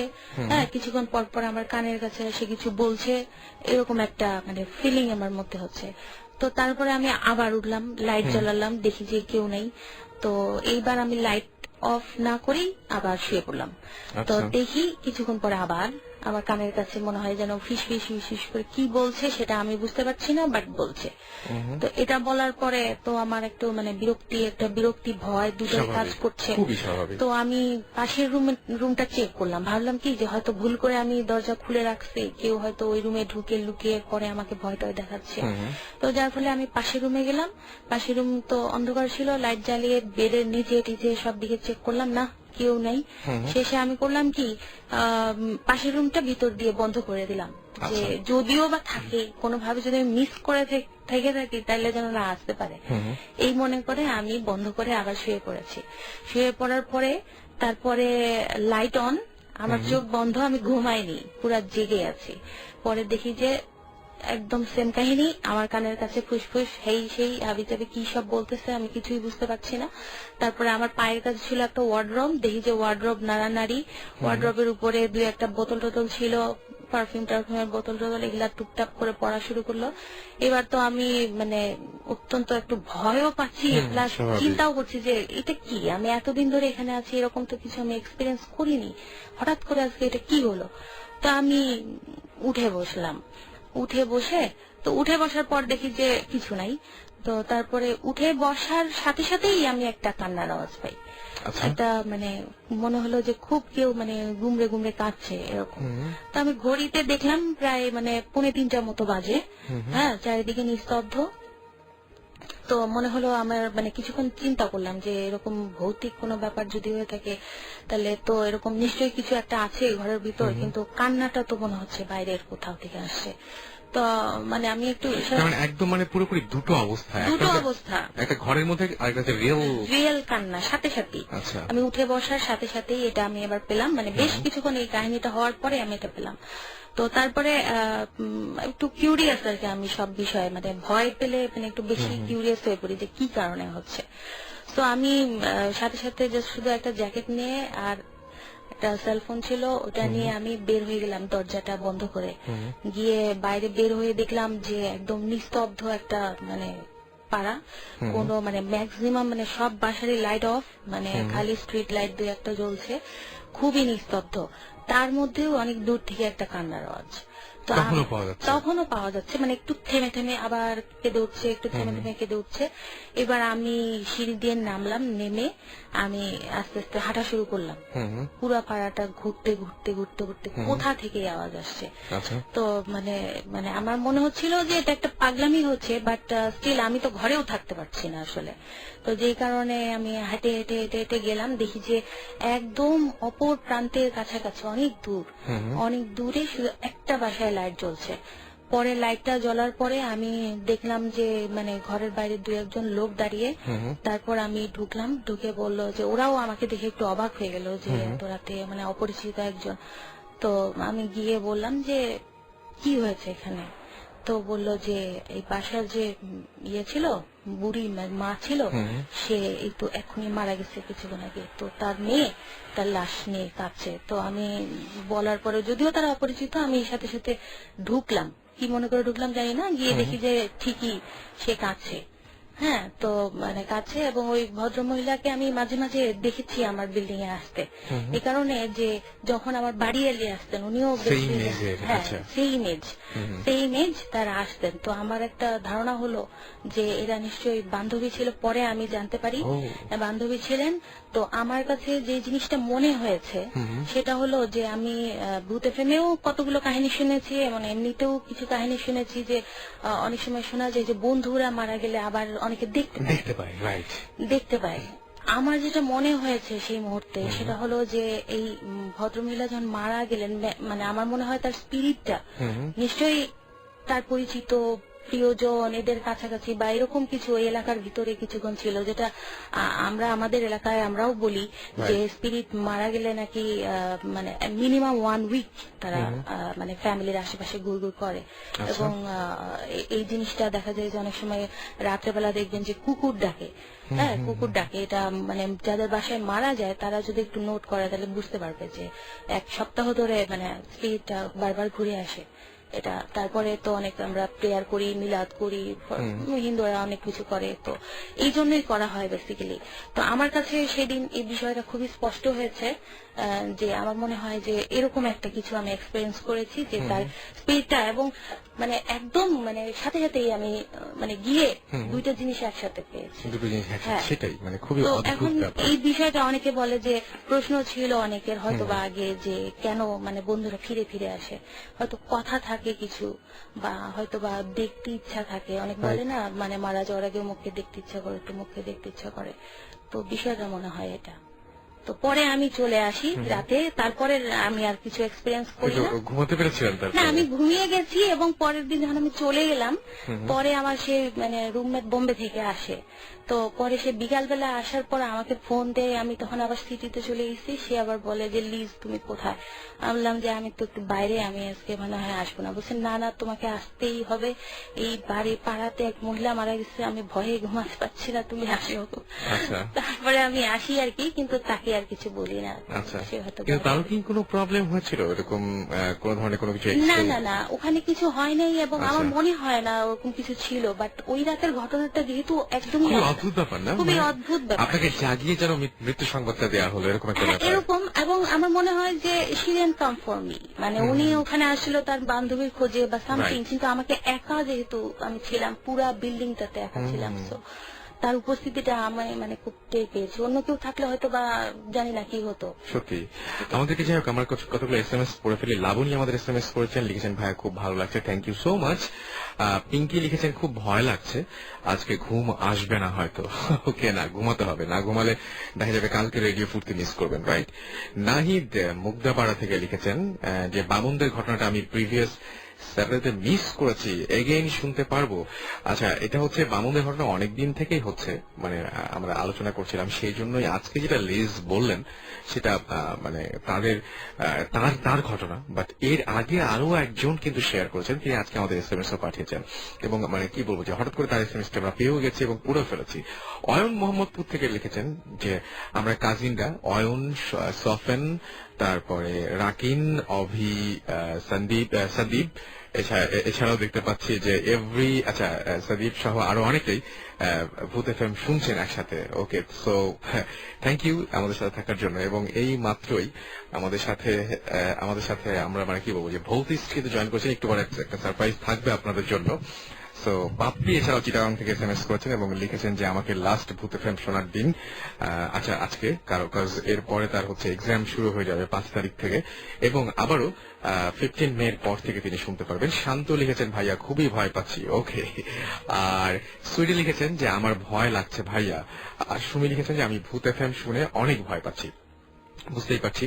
তো আমরা একটা ব্রেকে যাব, ইন দ্য মিন টাইম আপনারা একটা গান শোনেন এবং আপনারা সবাই মিলে ওয়েট করছেন। আচ্ছা, এখানে আমরা দেখতে পাচ্ছি যে আপনারা অনেকেই ইনফ্যাক্ট লিখেছেন যে একটা মেইলও আসছে সুমন ভাইয়ের কাছে, যেটা আমি পড়ে ফেলেছি একটু আগে। এছাড়াও দেখতে পাচ্ছি যে এখন মানে একজন এরকম করে বলছেন যে দেশ টিভিতে ভৌতিক শো কবে থেকে শুরু হবে, নাম হচ্ছে নাহিদ মুগদাপাড়া থেকে। সুতরাং এই প্রশ্নগুলো নিয়ে সবকিছু নিয়ে আমরা একটু পরেই ফিরে আসবো, জাস্ট একটা ব্রেকের পরে। আর এর মাঝখানে ছোট্ট একটা গান শুনে আসবো।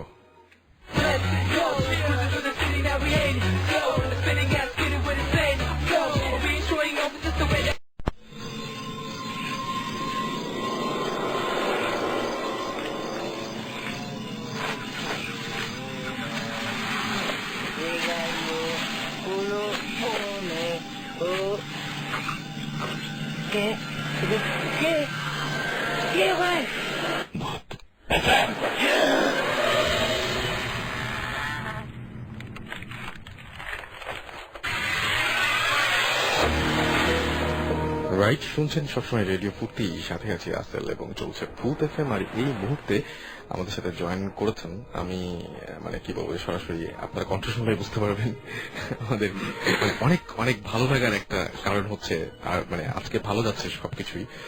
সুমন ভাই চলে আসছেন। হ্যালো এভরিওয়ান, রাসেল ভুল বলেছে, আমি আসলে সাকিব। সুমন বলছে সাকিব ভাই আসছেন, থ্যাংক ইউ সাকিব ভাই আসার জন্য, অনেক কষ্ট করে এসেছেন।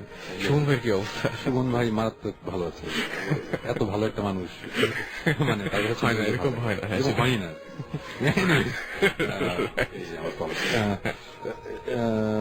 হ্যালো এভরিওয়ান, অনেকদিন পর আসলাম এবং যদিও আজকে আমার কাছে তেমন কোনো স্টোরি নেই, বিকজ ব্যাপারটা হচ্ছে কি, আমরা ইদানিং তো ওই যে আমাদের ওই ভৌতিস্টের নাটকের শুট গুলো করছি, রাইট, নাটক পার্টে শুট করছি, তো এখন আমরা ইনভেস্টিগেশনে যেতে পারছি না। তো আমাদের কনসার্ট নিয়ে অনেক বেশ ঝামেলার দৌড়ের উপর আছে। আচ্ছা, সো যে কারণে ইনভেস্টিগেশনে যাওয়া হচ্ছে না। কয়েকদিন আগে আমরা একটা আনঅফিসিয়াল ভাবে মানে পুরোপুরি ইকুইপমেন্ট নিয়েও যাইনি, একটা জায়গায় জাস্ট গিয়েছিলাম, মানে জাস্ট জায়গাটা রেকি করতে দেখতে গিয়েছিলাম। আচ্ছা। ওখানে স্টোরিটা খুব ইন্টারেস্টিং, তো ওটা আমার ভালো লেগেছে, ওটা নিয়ে আজকে হয়তো বা আজকে এটা নিয়ে আলাপ করতে পারি, যদিও শুনুন ভাই, আমি কমপক্ষে মানে আমি কতগুলো ইমেল পেয়েছি আপনি মানে জাস্ট বিশ্বাস করতে পারবেন না, আমি গুনি নাই, তবে মিনিমাম 8-9টা মানে যারা ডিটেল লিখেছেন, 8-9টা ডিটেল লিখেছেন, SMS পেয়েছি অসংখ্য।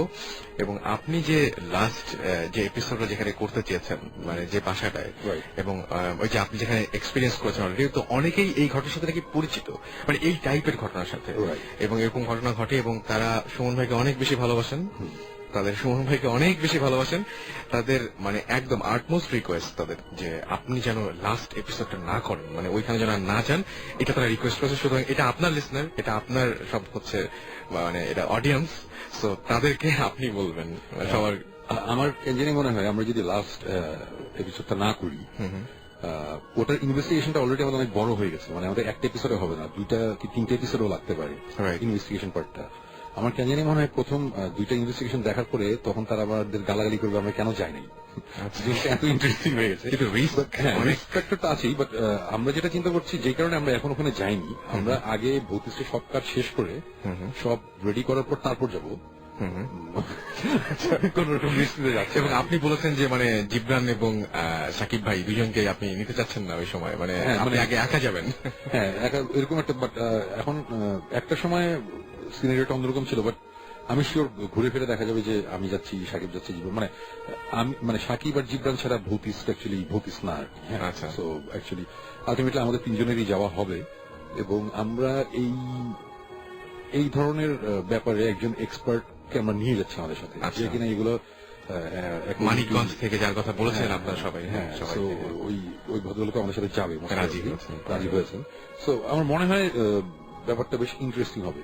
আচ্ছা। এবং এতদিন যখন এখন পর্যন্ত আমরা এই ভূত এফএম যখন শুরু করেছিলাম তখন আমরা বলতাম যে আমরা 28টা জায়গায় গেছি, হ্যাঁ, হ্যাঁ, হ্যাঁ। 30টা জায়গায় গেছি, এখন ওই দিন আমরা হিসেব করে দেখি যে আমাদের কত 57 না 58 প্লেসেস আমরা গেছি। So, অনেক জায়গায় অ্যাকচুয়ালি যাওয়া হয়েছে লাস্ট 1 বছর 2 বছরে। এতদিন যখন কিছু তেমন হয় নাই, মোস্ট প্রবাবলি আমরা বের হয়ে আসবো। আচ্ছা, তো এটাই ছিল আর কি, আমাকে জানানোর দায়িত্ব দেওয়া হয়েছিল। থ্যাঙ্কস আমি ফর এভরিওয়ানস কনসার্ট, তার কনসার্ট এবং খুব ভালো লেগেছে, থ্যাংক ইউ ভেরি মাচ। সেটাই আমরা দেখছি কি করা যায়। হ্যাঁ, সেটাই মানে অনেকেই, এবং এই মানে ইমেল করে করে অনেক বড় করে যে ব্যাপারটা লেখা, এটা বোঝা যায় যে আসলেই ব্যাপারটা, এবং যারা লিখেছেন তারা অনেকেই দেখেছে যে তারা জানেন এরকম ধরনের ঘটনা শুনেছেন তারা, এবং বলছেন যে সিমটম যেগুলো পাচ্ছি এবং আপনি যেগুলো বলেছেন সেগুলো যে সমস্ত ক্লু গুলো রয়েছে সেগুলো বলছে জায়গাটা খুব ভালো হওয়ার কথা না। সো এই রিকোয়েস্টটা ছিল। আর আরেকটা রিকোয়েস্ট ছিল এরকম যে মানে আপনার লাস্ট এপিসোড কি করার খুবই দরকার আছে, নাকি এটা কন্টিনিউ করা যায় আরো আরো আরো ধীরে ধীরে, নাকি সিজন মানে অ্যাকচুয়ালি আমরা ভৌতিকটা চিন্তা করেছিলাম একটা সিজনই থাকবে 13টা এপিসোডের, বাট আমরা ইনভেস্টিগেট করতে করতে একটা সময় এসে এখন আমরা 9টা লোকেশন পেয়েছি অলরেডি। এই 9টা লোকেশন প্রচন্ড ইন্টারেস্টিং। আচ্ছা, কিন্তু আমরা 9টা লোকেশন থেকে আমরা 6টা লোকেশন হয়তো আমরা দেখাচ্ছি এবার, আরো 3টা লোকেশন কিন্তু রয়ে গেছে। এছাড়া সামনে আরো লোকেশন আমরা পাবো আমরা জানি। সো আমাদের এই ফার্স্ট সিজনটা যদি ঠিকঠাক মতো চলে, সবকিছু যদি ঠিক থাকে, তাহলে ডেফিনেটলি আমরা সেকেন্ড সিজনে যাব। বাট ফার্স্ট সিজন থেকে সেকেন্ড সিজনের মধ্যে হয়তো অ্যাটলিস্ট 6 মান্থসের একটা গ্যাপ থাকতে পারে। বিকজ এখন ব্যাপারটা যেহেতু একটু অন্যদিকে চলে গেছে, ঘোস্ট হান্টার্সদের সাথে আমাদের যোগাযোগ হচ্ছে, একটা ইনভেস্টিগেশনে গিয়েছিলাম, সামনে আবার যাব। সো ওইসব ব্যাপার আসলে মেবি আমাদের সেকেন্ড সিজন এরকম হতেই পারে যে ভৌতিস্ট উইল গো গ্লোবাল আর কি, মানে আমরা হয়তো দেশের বাইরেও কিছু জায়গায় যাব চিন্তা ভাবনা আছে। সো ওটা অনেক পরের চিন্তা। আমাদের এখন মেইন চিন্তা হচ্ছে যে মানে আমার চেয়ে বেশি চিন্তা সাকিবের, এখন ওর মাথা খারাপ হচ্ছে যে কবে ভৌতিকটা শেষ হবে। মানে আমাদের এই যে প্রত্যেকবার কিছু হচ্ছে, এবার আবার ওয়ার্ল্ড কাপের জন্য আমাদের কিছু জিনিস পিছিয়ে গেছে, অনেক কিছু পিছিয়ে গেছে। সো আমাদের তো এই মাসেই শুরু করার কথা ছিল, তারপরে চিন্তা করলাম এপ্রিল, এখন আবার চিন্তা করছি মে, মানে এরকম একটা ব্যাপার হচ্ছে আর কি। বাট আমরা চেষ্টা করবো। আচ্ছা, আমি একটা অফ টপিক অন্য একটা কথা বলি, সেটা হচ্ছে যে এটা আমি প্রত্যেকবার বলতে চাই, বলা হয় না। আমার ছেলের 2টো ফ্রেন্ড আছে, মানে ওরা ক্লাস 5-এ পড়ে, গ্রিন হেরল্ডে, পিচ্ছি 2টো ছেলে। একজনের নাম হচ্ছে সাইরাত, আর একজন হচ্ছে রিয়াসাত। এরা আমার সিভিয়ার হিউজ ফ্যান, মানে আমার গানটা অনেকদিন ধরে ফলো করে। এবং তারপরে তারা ভৌতিস এবং এই যে ভূত এফএম এর সিভিয়ার ফ্যান হয়ে গেছে। মানে ভূত এফএম এ এভরি নাইট, মানে এভরি উইকে রাত্রেবেলা কি হচ্ছে না হচ্ছে এগুলো আমার ছেলেকে তারা খবর দেয়। জানিস তোমার বাবা তো ওই দিন অমুক জায়গায় গিয়েছিল। আচ্ছা। আমার ছেলে জানে না এটা, সে আমাকে কল দিয়ে মানে জিজ্ঞেস করে। সো অ্যাকচুয়ালি ওদের সাথে আমি মিটও করেছিলাম, ক্লাস 5 এর দুটো ছেলে, এবং ওদের থ্যাঙ্কস আমাদের এই ভূত এফএম রেগুলার শোনার জন্য। ওরা নিশ্চয়ই আজকে শুনছে। আমাদের পক্ষ থেকে অনেক অনেক থ্যাঙ্কস যে এত কষ্ট করে এত রাত্রেবেলায় বাচ্চা ক্লাস 5 এ পড়ে তারপরে এত রাত জেগে যে শুনছে, এটা মানে বিরাট ব্যাপার একটা। এবং ওরা নিশ্চয়ই আছে অনেক হ্যাপি হবে যে সুমন ভাই আজকে আছেন এখানে, সুতরাং ওরা মানে আরো অনেক অনেক বেশি হ্যাপি অন্য দিনের চাইতেও। তো আমরা দেখতে পাচ্ছি যে তাসমিয়া আমাদের SMS করেছেন, এবং তাসমিয়া উত্তরা থেকে SMS করেছেন। এছাড়াও আমাদেরকে SMS করেছেন রনি, SMS করেছেন আমাদেরকে অনন্যা, সাইদ, এছাড়াও জয়, এছাড়াও আমাদেরকে SMS করেছেন মিম, এছাড়াও বিধান, সাজিম সহ আরো অনেকে, ফারুক সহ আরো অনেকে, এবং আশিক। সো আমরা একে একে SMS গুলো পড়ার চেষ্টা করব। আমাদের যারা ইমেল পাঠাচ্ছেন তাদেরকে বলি যে bhutfm@radiofurti.fm এখানে ইমেল পাঠাতে পারেন, এবং শাউট লিখে স্পেস দিয়ে আপনার নাম লিখে স্পেস দিয়ে আপনার মেসেজ লিখে পাঠিয়ে দিতে পারেন 9840 নম্বরে। আমরা কি কোনো ঘটনায় যাব? আমার আজকে তেমন কোনো ঘটনা নেই, একটা ঘটনাই আছে যেটা খুব ইন্টারেস্টিং। ওটা দিয়ে শেষ করবো। আমি আজকে ঘটনা শুনি বরং। ওকে। সো আপু, আপনি আর কিছু যদি আপনি একটু বলতেন। আচ্ছা, মাঝখানে তাহলে আমরা ওনার কাছে একটু ঘুরে আসি, ওনার কাছ থেকে একটু ঘুরে আসি। ওনার কাছ থেকে ঘুরে আসার পরে তারপরে আবার আপুর কাছে আসবো। আচ্ছা, আপনি একটা ঘটনা বলেছিলেন আপনাদের পুরান ঢাকা নিয়ে, এবং যে পাশে আপনারা যে এলাকায় থাকেন সেই এলাকায় একটা ছাদ থেকে আরেকটা ছাদে যাওয়া যায়। জি ভাই। তো আপনারা ওইখানেই ছাদে একটা ঘটনা এক্সপিরিয়েন্স করেছিলেন, তো আপনি বলতে পারেন মানে আপনার বেশ কিছু আছে, আমরা একটা ঘটনা শুনি আগে। হাই লিসেনার্স, আমি আসিফ, হাজারবাগ থেকে, পুরান ঢাকা। আমার বাসা একসাথে 4-5টা বাসার সাথে অ্যাটাচড। তো সামনে আমার একটা ফ্রেন্ডের বাসা, তো আমার বাসা থেকে ওর বাসা প্রায় ছাদ থেকে ছাদে দেখা যায়। তো আমি প্রায় প্রত্যেক রাতেই 3টা-4টা পর্যন্ত ছাদে থাকি। তো একদিন হঠাৎ ছাদে বসে গিটার বাজাচ্ছি আর ওদের বাসার ছাদের দিকে তাকাইছিলাম। তো হঠাৎ দেখতে পেলাম যে ওদের বাসার ছাদ থেকে নিচের দিকে 2টা লোক গ্রিল বেয়ে বেয়ে নামতেছে। তো আমি তখন আমার ফ্রেন্ডটারে ফোন দিলাম, ফোন দিয়ে জিজ্ঞেস করলাম যে কি ব্যাপার, তোদের বাসায় মনে হয় চোর আসছে। তখন ও বের হয়ে চেক টেক করলো, করে দেখলো কেউ নেই। তারপর বাবা আমাকে ঢাকায় নিল, ঢাকায় নিয়ে বলতেছে যে বাবা কি হয়েছে, কি ঘটনা। তখন আমি বললাম যে আঙ্কেল এরকম এরকম বাসা থেকে উপর থেকে 2টা লোক হয়ে নিচে নামতে দেখলাম। তারপর আবার ব্যাক করে আবার সেই ছাদে বসলাম, বসে আবার সেই ছাদের দিকে তাকায়। আপনি আমাকে একটা ঘটনা বলার সময় আজকে একটা ঘটনা খুব অদ্ভুত টাইপের বলছিলেন জিনিসটা, সেটা হচ্ছে যে আপনি এই শোতেই শুনেছেন, কিন্তু মানে এটা কিন্তু সুমন ভাই অ্যাডভাইস করেননি। আপনি যেটা বলছিলেন যে সুমন ভাই যেটা করেন যে কোনো ভয় পেলে বা কোনো কিছু দেখলে সেটা ভালোভাবে দেখতে চান বা জিনিসটা খুঁতে দেখতে চান। তো ভালোভাবে দেখতে চাওয়া, আমি এখানে শুনেছি ফেস করা, রাইট, ফেস করা, এবং আপনিও সেই জন্যই ফেস করতে চেয়েছিলেন, রাইট? ওকে, তারপরে তো আমি যখন দেখলাম যে সেম জিনিসটা আমি আবার দেখলাম যে আবার 2জন নামতেছে, উপর থেকে নিচে নামতেছে। আমি আবার ফ্রেন্ডটাকে ফোন দিলাম যে ঘটনাটা কি। তখন ও বললো যে ও আর কিছু না বলে বলতেছে তুই কিছু করিস না, তুই দেখ ব্যাপারটা কি। আচ্ছা, আমি একবারে পাশের ছাদে গিয়ে দেখতেছি যে ঘটনাটা কি। আচ্ছা, যখন পাশের ছাদে গেলাম, গিয়ে দেখে আবার নেই। আচ্ছা, তখন আমি ভাবছি যে হয়তোবা হ্যালুসিনেশন কিছু আমার হচ্ছে। তা আমি আবার বসে সেম কাজটা করতেছি। দেন ওই ছাদের মধ্যে সিরিয়ালি 5জন ছাদের মধ্যে এন্ট্রি করে। তার মধ্যে 3জন 3 কর্নারে দাঁড়ায় আর 2জন মাঝখানে। কি করতেছিল আমি বুঝতেছিলাম না, জাস্ট দেখতেছিলাম যে 3 কর্নারে 3জন আর মাঝখানে 2জন। তার মধ্যে আরেকজনের এন্ট্রি, সে কিনা অনেক লম্বা, মেবি 7 থেকে 8 ফিট, পরনে তার বিশাল একটা আলখাল্লা, পাঞ্জাবির মতন অনেক বড়, সাদা রঙের। তো সে মনে হচ্ছিল যে শূন্যে ভাসতেছে। তার সঙ্গে সঙ্গে 3 কোণায় যে 3জন ছিল তারাও ভাসতেছিল। আচ্ছা, এটা দেখে আমি ভয় পেয়ে গেলাম। ভয় পেয়ে আমি আমার ফ্রেন্ডের ফোন দিলাম, ফোন দিয়ে জিজ্ঞেস করলাম যে দোস্ত এরকম ঘটনা, এখন তো ছাদে আরো অনেকজন আসছে, তুই কি ছাদে চেক করছিলি যে ঠিক মতন তালা লাগাইছিলি কিনা। তখন ও বললো যে আমি তো নিজে তালা মেরে আসছি, আর এখন নিচ থেকে তো ছাদে কারো উঠা সম্ভব না। আচ্ছা, তো এই কথা শোনার পরে আমি just দেখার জন্য পাশের ছাদে গেলাম, পাশের ছাদে গিয়ে ক্লোজলি দেখার জন্য গেলাম।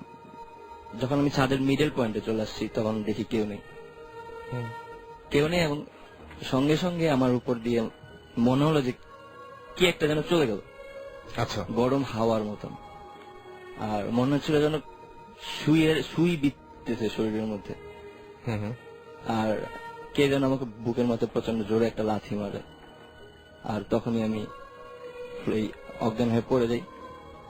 দেন সকালবেলায় আমি ঘুম থেকে উঠি আমার বিছানায়, বাট আমার যে ইনস্ট্রুমেন্ট গুলো ছিল, গিটার ছিল, তারপর পানির বোতল ছিল, আমার লাইটার ছিল, সব আমি ছাদে পাই।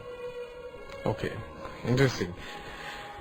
আচ্ছা আপু, আপনার কি আর কোনো ঘটনা আপনার শেয়ার করার মতো আছে কিনা আপনাদের ওইখানে জানা বা শোনা, এরকম কিছু? রহনপুরেই হোক সেটা, বা দিনাজপুরে হোক, বা আপনি ইন্ডিয়ায় ছিলেন অনেকদিন সেখানে হোক, এরকম কোনো ঘটনা কি আছে নাকি? আর ঘটনা বলতে আমি ওই আমাদের কমিউনিটিরই আরেকটা কালচারের কথা বলছিলাম, যেটা ছিল ডাইনি বিদ্যা। সেটা তো এই জিনিসটা আসলে বোঝা যায় না কারো বাইরে থেকে যে ইনি আসলে এই বিশেষভাবে ডাইনি বিদ্যাটা মহিলারা চর্চা করেন। আচ্ছা, এবং এটা তাদের একটা কমিউনিটি থাকে। আচ্ছা, তো কমিউনিটির ভিতরে তারা যে কাজটা করেন সেটা হলো যে তারা রাত্রে বেলা তাদের কিছু মিটিং হয় আর কি, তারা মিট করেন রাত্রে। এই সময় আমরা এক ধরনের বিশেষ ধরনের ঝাড়ু ইউজ করি, যেটা ফোল্ড করা হয়, মানে রাউন্ড রাউন্ড রাউন্ড, এবং তারা ওই এটাকে খুলে তারা গায়ের মধ্যে র্যাপ করে নিয়ে তারা এই বৈঠকটা করে আর কি। এটা অনেকেই জানে এবং এটা খুবই কমন একটা ব্যাপার। এটা যে কোনো রেগুলার যে কোনো সাঁওতাল কমিউনিটির যে কোনো লোককে আপনি জিজ্ঞেস করলেই এই বিষয়টা জানতে পারবেন। তো এরা হয় যে মানে এরা মানুষের বেসিক্যালি ভালো করে না কখনোই, সারা সবসময় ক্ষতিই করে। ধরেন আপনার উপর কোনো আক্রোশ আছে বা আপনি হয়তো কারোকে কোনো ক্ষতি করতে চান, সেক্ষেত্রে তারা তাদের এই ব্ল্যাক ম্যাজিকের যে এটা করে ফেলে। সেক্ষেত্রে হয় কি যে লোকটা অসুস্থ হয়ে যায়, তারপর মারা যায়। তো এটাকে বলা হয় যে মানে আমরা যেটা বলি সেটা হচ্ছে যে খাওয়া আর কি, মানে ইন্টারনাল কিছু অর্গান তারা আর কি পছন্দ করে খাইতে, যেমন লিভার টিভার এগুলা আর কি অ্যাটাক করে বেশিরভাগ। তো আমি আপনাকে হয়তো একবার ফোনে বলছিলাম, কিন্তু এটা আমার খুব ফ্যামিলির খুবই একটা মানে ঘটনা, ভিতরের ঘটনা। তারপরেও এটা আমি শেয়ার করবো বিকজ এটা মানে আমরা এক্সপিরিয়েন্স করছি নিজে। সেটা হলো যে আমার বাবা কথা বলছিলাম আপনাকে, যে উনি এখন নাই, কিন্তু ওনার মানে এটা শেষ দিকের একটা ঘটনা, যতদিন বেঁচে ছিলেন। তো উনি মানে আমি আগেও বলেছি যে আমরা দাদা বাড়িতে যেতাম না, এবং আমার জেঠু উনিও মারা যান এবং আমার বাবা একা ছিলেন। তো বাবা চিন্তা করলেন জেঠু মারা যাবার পরে যে মানে বিষয় আশয়গুলো ভাবে পড়ে আছে, কেউ তো নাই আর দেখার, তো এগুলোকে একটু বিলি বন্দোবস্ত করে তারপর এগুলা ঠিকঠাক করে রাখা উচিত, এটা মনে করে উনি গেলেন দিনাজপুর থেকে গাইবান্ধা গেলেন। তো গাইবান্ধা যাওয়ার পরে এই জিনিসটা কিন্তু তার যে ওখানে শরীক বা অন্যান্যরা ছিলেন, হ্যাঁ, এটা তারা সহজভাবে নেননি। সহজভাবে নেননি, এবং তাদের ভিতরে যে এই ধরনের একটা ব্ল্যাক ম্যাজিকের টেন্ডেন্সি আছে এটা আমরা জানতাম, বাট এটা যে এরকম ভয়ঙ্কর কিছু হয়ে যাবে এটা আর আমরা কেউ ভাবিনি। এবং ওইখানে কাজকর্ম সেরে আসার পরে বাবা ফিরে আসার পর থেকে অসুস্থ হয়ে পড়েন। মানে অসুস্থতাটা এমন যে মানে উনি মানে খুব তাড়াতাড়ি ওনার মানে শারীরিক অবস্থার অবনতি হতে থাকে। তো সেক্ষেত্রে ডাক্তারের চিকিৎসা তো চলছিল, কিন্তু যেহেতু আমরা জানি যে এরকম একটা ব্যাপার আছে, তো আমি দেখেছি যে বাবা যেদিন মারা যান সেদিন পর্যন্ত আমাদের বাসায় একজন কবিরাজ ছিলেন, মানে কনসাল্টিং এর জন্য, প্লাস অন্যান্য জানি না বিভিন্ন ধরনের কর্মকাণ্ড চলছিল। মানে ওনারা জানতেন যে বিষয়টা এরকম হচ্ছে। কিন্তু বাবা মারা যাবার পরে যেটা আমরা জানতে পারি, মানে পরে মা আমাদেরকে বলেন, মাও আমাদের কাছে বলেন না এই বিষয়টা, সেটা হচ্ছে যে বাবা ছিলেন ডায়াবেটিসের রোগী, যার কারণে তাকে মাঝে মাঝে রাত্রে উঠতে হতো। তো গ্রাম ছিল, সো মানে টয়লেটটা ছিল বাইরে, তো উনি প্রায় মাঝে মাঝে উঠতেন। তো একদিন মানে উনি ওইভাবে মানে রাত প্রায় 2টা-2:30টার দিকে, গ্রাম তো মানে এটা তো গভীর রাত, তো উনি ওই সময় মানে হাঁপাতে হাঁপাতে দৌড়াতে দৌড়াতে পাশের মানে গ্রামে, মানে একটা পাড়ার মতোই, ওখানে আমার আবার মামার শ্বশুর বাড়ি, তাদের বাসায় গিয়ে মেইন দরজায় খুব মানে ধাক্কাধাক্কি। তো সেই সময় আমার উনি আর কি মামার যে শ্বশুর মশাই উনি উঠে আসে, জিজ্ঞেস করেন, মানে দরজা খুলে দেখে যে আমার বাবা এরকম হাঁপাইতেছে। তখন জিজ্ঞেস করে যে কি হয়েছে, তখন বলে যে ঘরে ঢুকানোর পরে বলে যে আমি এরকম উঠছিলাম, তো দেখি যে উঠানের উপরে এরকম বসছে, সভা বসছে ডাইনিদের, হ্যাঁ, এবং তারা সবাই মিলে একযোগে আমাকে তাড়া করছে এবং তাদের তাড়া খেয়ে আমি এখানে চলে আসছি। তো তারপরে তো সে আর ভয়ে যাইতে পারে না বাবা, সে ওনাকে নিয়ে আসে রাতে, নিয়ে আসার পরে তো মানে এই জিনিসটা উনি যে দেখে ফেলছে, প্লাস একটা আক্রোশও ছিল হয়তো বা, তারপর থেকে তারা মানে বলে দিছিল যে 3 মাস উনি বাঁচবেন, তারপর আর বাঁচবেন না, এবং এক্স্যাক্টলি আফটার 3 মান্থস উনি মারা গেছিলেন। এবং পরে আমি দেখছি যে উনি যেদিন মারা গেছেন সেদিন পর্যন্ত উনি ওই কবিরাজের সাথে, এবং সে ওই আমাদের সাঁওতাল কমিউনিটির একজন কবিরাজ, যিনি সবসময় বাবাকে এই ব্যাপারে মানে অনেক করছিলেন, প্লাস ডাক্তারের চিকিৎসাও চলছিল। তো আমি এটা যে মানে এটা এখানে দেখছি, প্লাস এই কারণে মানে আমি বিষয়টা আপনি যেটা জিজ্ঞেস করছিলেন বিশ্বাস করি কিনা, এটা আসলে খুবই রিয়াল, মানে এটা আমরা সবসময় এক্সপিরিয়েন্স করি। যেমন হুট করে কোথাও গেলে কিছু কিছু ব্যাপার যেটা মেনটেন করতে হয় সেটা করি। মানে কোথাও গেলে হুট করে খাওয়ার আগে কারো বাসায় আমরা আগে বলে নিই যে আমি কিন্তু জানি যে হোয়াট ইজ হ্যাপেনিং, মানে এটা একটা ডিক্লারেশন যে আমি জানি, তুমি যত করো আমি জানি। কিছু কিছু ব্যাপার আছে, নিয়ম কানুন যেটা মেনটেন করতে হয় যখন আমরা কারো বাসায় যাই। তো এটা একটা ঘটনা, মানে সত্যি ঘটনা। এটা তো একদম আপনাদের ফ্যামিলিরই ঘটনা, এবং এরকম ঘটনা নিশ্চয়ই অনেক আপনারা শুনেছেন যে আপনাদের কমিউনিটিতে এটা মানে অহরহ হচ্ছে, মানে খুব ফ্রিকোয়েন্টলি হচ্ছে। এই যে মানে ডাইনিদের সব হয়, ডাইনিরা খেপে যায় বা যেটা বলে নাকি ক্ষতি করে, কখন ক্ষতি করে বা কেন ক্ষতি করে, মানে এটা কি কেউ ক্ষতি করায় তাদেরকে দিয়ে, নাকি তারা নিজেরাও অনেক সময় ক্ষতি করে বসে? তারা নিজেরাই ক্ষতি করে বসে, কারণ তারা কারো ভালো সহ্য করতে পারে না। মানে একটা এক্সাম্পল দিই, যেটা আমার মার বাড়ি, মা নিজের চোখে দেখেছেন, যেটা তাদের বাড়ির পাশে এক মানে মহিলা ছিলেন যিনি এই ডাইনি বিদ্যার চর্চা করতেন। এটা জানে সবাই, জেনেও মানে ইটস লাইক ওপেন সিক্রেট, কেউ কিছু এটা নিয়ে ঘাটায় না। তো উনি পাশে বাড়িতে এক মহিলা আর মেয়ে তারা মাছ ধরতে গেছে। তো মাছ আর আসার পরে সেই বুড়ি রাস্তায় তাকে পায়ে জিজ্ঞেস করছে, কিরে মাছ কয়টা পেলি? তো ওই ছোট মেয়েটা বলছে যে দূর, মাছ পাই নেই। তারপরে 2-1টা মাছ পাইছিল, কিন্তু সঠিকভাবে উত্তর দেয়নি, তার সাথে মানে একটু মিসবিহেভ করছে। তারপরে সেই মহিলা বলছে, খাবি খাবি, বেশি করে খাবি, বুঝবি। এটা বলার পরে সে বাসায় গেছে, রাত্রেবেলা তার বমি পায়খানা হাবি জাবি হয়ে সে রক্ত বমি টমি করে ওই রাতেই মারা গেছে। মানে এই টাইপের তারা আর কি, মানে প্রচন্ড রকমের খারাপ মানে রিয়াক্টিভ, মানে সেটাই অ্যাভয়েড করাই ভালো আর কি। সেটাই, সুতরাং মানে ঝামেলায় বেশি না যাওয়াই ভালো। আমরা কিছু SMS পড়ে ফেলি। আমাদেরকে SMS করেছেন, দেখতে পাচ্ছি যে ঘোস্ট এম্বাসি, তিনি SMS করেছেন। শুনুন ভাই, SMS গুলোর এরকম নাম হওয়ার একটু কারণ আছে, সেটা হচ্ছে যে আজকে জিবরান ভাই আসার কথা ছিল, ইনফ্যাক্ট একটা সপ্তাহ পরে আসতে চেয়েছিলেন। তো জিবরান ভাই একটা পুরস্কার ঘোষণা করেছেন সবার জন্য, যে তোমরা নাম পাঠাবা, নাম পাঠানোর পর সবচাইতে বেশি যে নামটা মানে ভালো হবে, নাম দেওয়া ভালো হবে, সেই নামটাকে আমি যেদিন ছিলাম না সেদিন সেগুলো হয়েছে, যে আমি সেদিন ঘোষণা দিয়েছে। তো এই জন্যই মনে হয় সবাই বলছেন, যেমন যে ব্র্যাড পিট মোহাম্মদপুর থেকে SMS করেছেন আমাদেরকে। মোহাম্মদপুর থেকে ব্র্যাড পিট, মানে খুবই মানে উনি এত ব্যস্ততার মাঝখানেও যে বাংলাদেশে এসেছেন এবং মোহাম্মদপুর অবস্থান করছেন, এই জন্য আমরা ধন্য মনে করছি। এঞ্জেলিনা জোলি কোথায় আছে এটা জানা দরকার। এবং ইমা SMS করেছেন আমাদেরকে। এছাড়াও আমাদেরকে SMS করেছেন ডন ফ্রম বরিশাল। রুবেল দিনাজপুর থেকে SMS করেছেন। ভূত FM শুরু হওয়ার পর থেকে তিনি ভৌতিক ব্যাপারগুলো বেশি বেশি ঘটছে তার সাথে। আচ্ছা, হাসান লিখেছেন যে তার খুব ভালো লাগছে। এছাড়া আমাদেরকে লিখেছেন ভূতনি। আচ্ছা, ভূতনি SMS করেছেন আমাদেরকে। এছাড়া আমাদের SMS করেছেন হাফাজ হাসান। তারপরে হাফাজ হাসান এটা বরিশাল থেকে SMS করেছেন আমাদেরকে। SMS করেছেন মহাখালী থেকে মাহবুব। এবং আচ্ছা, মাহবুব SMS করেছেন, এছাড়াও হাসিব SMS করেছেন আমাদেরকে। আচ্ছা, মাহবুব SMS করেছেন সুমন ভাই এবং জিবরান ভাইকে বলেছেন তিনি যে তাদের কথা খুব ভালো লাগে আর কি। আর আমাদেরকে ডেভিল তাওহিদ SMS করেছেন যে সুমন ভাই আপনার ভৌতিষ্টের ক্রু হয়ে আপনার ভূত দেখতে চাই। Well, the thing is, এখনো পর্যন্ত আমরা তো দেখতে পারলাম না ভূত। তুমি একটু হয়ে কেন দেখবো আমি ঠিক জানি না, but anyways. সেটাই। আর এছাড়াও আরিফিন আমাদের SMS করেছেন, এছাড়াও SMS করেছেন আমি বললাম যে ঘোস্ট এম্বাসির আরেকটা SMS পেয়েছি, সাকি আমাদের SMS করেছেন আজাদ, শাহিন, শিফা সহ আরো অনেকে। তো সবাই জানিয়েছেন যেটা বেসিক্যালি যে অনেক ভালো লাগছে, অনেক এনজয় করছেন সেটাই। শুনুন, এখন কি আমরা আপনার ঘটনায় যাব? আমার আজকে একটাই ঘটনা। তো তাহলে আরেকটু পরে যাই না? হ্যাঁ, একটু পরে যাওয়া যায়। আমি জাস্ট একটা কথা বলবো। একজন বলছিল যে ভূত এফএম শোনার পর থেকে তার বেশি ঘটছে। অ্যাকচুয়ালি মেইন ব্যাপারটা এটা নিয়ে আমরা আগে অনেকবার বলেছি যে এইসব জিনিস মোস্ট অফ দ্য কেসেসে অ্যাকচুয়ালি হয় সাইকোলজিক্যাল ব্যাপার স্যাপার হয়। আচ্ছা, একজন আমাকে SMS করেছে, অ্যাঞ্জেলিনা জোলি কই আছে ওইটা দিয়ে আপনার কি?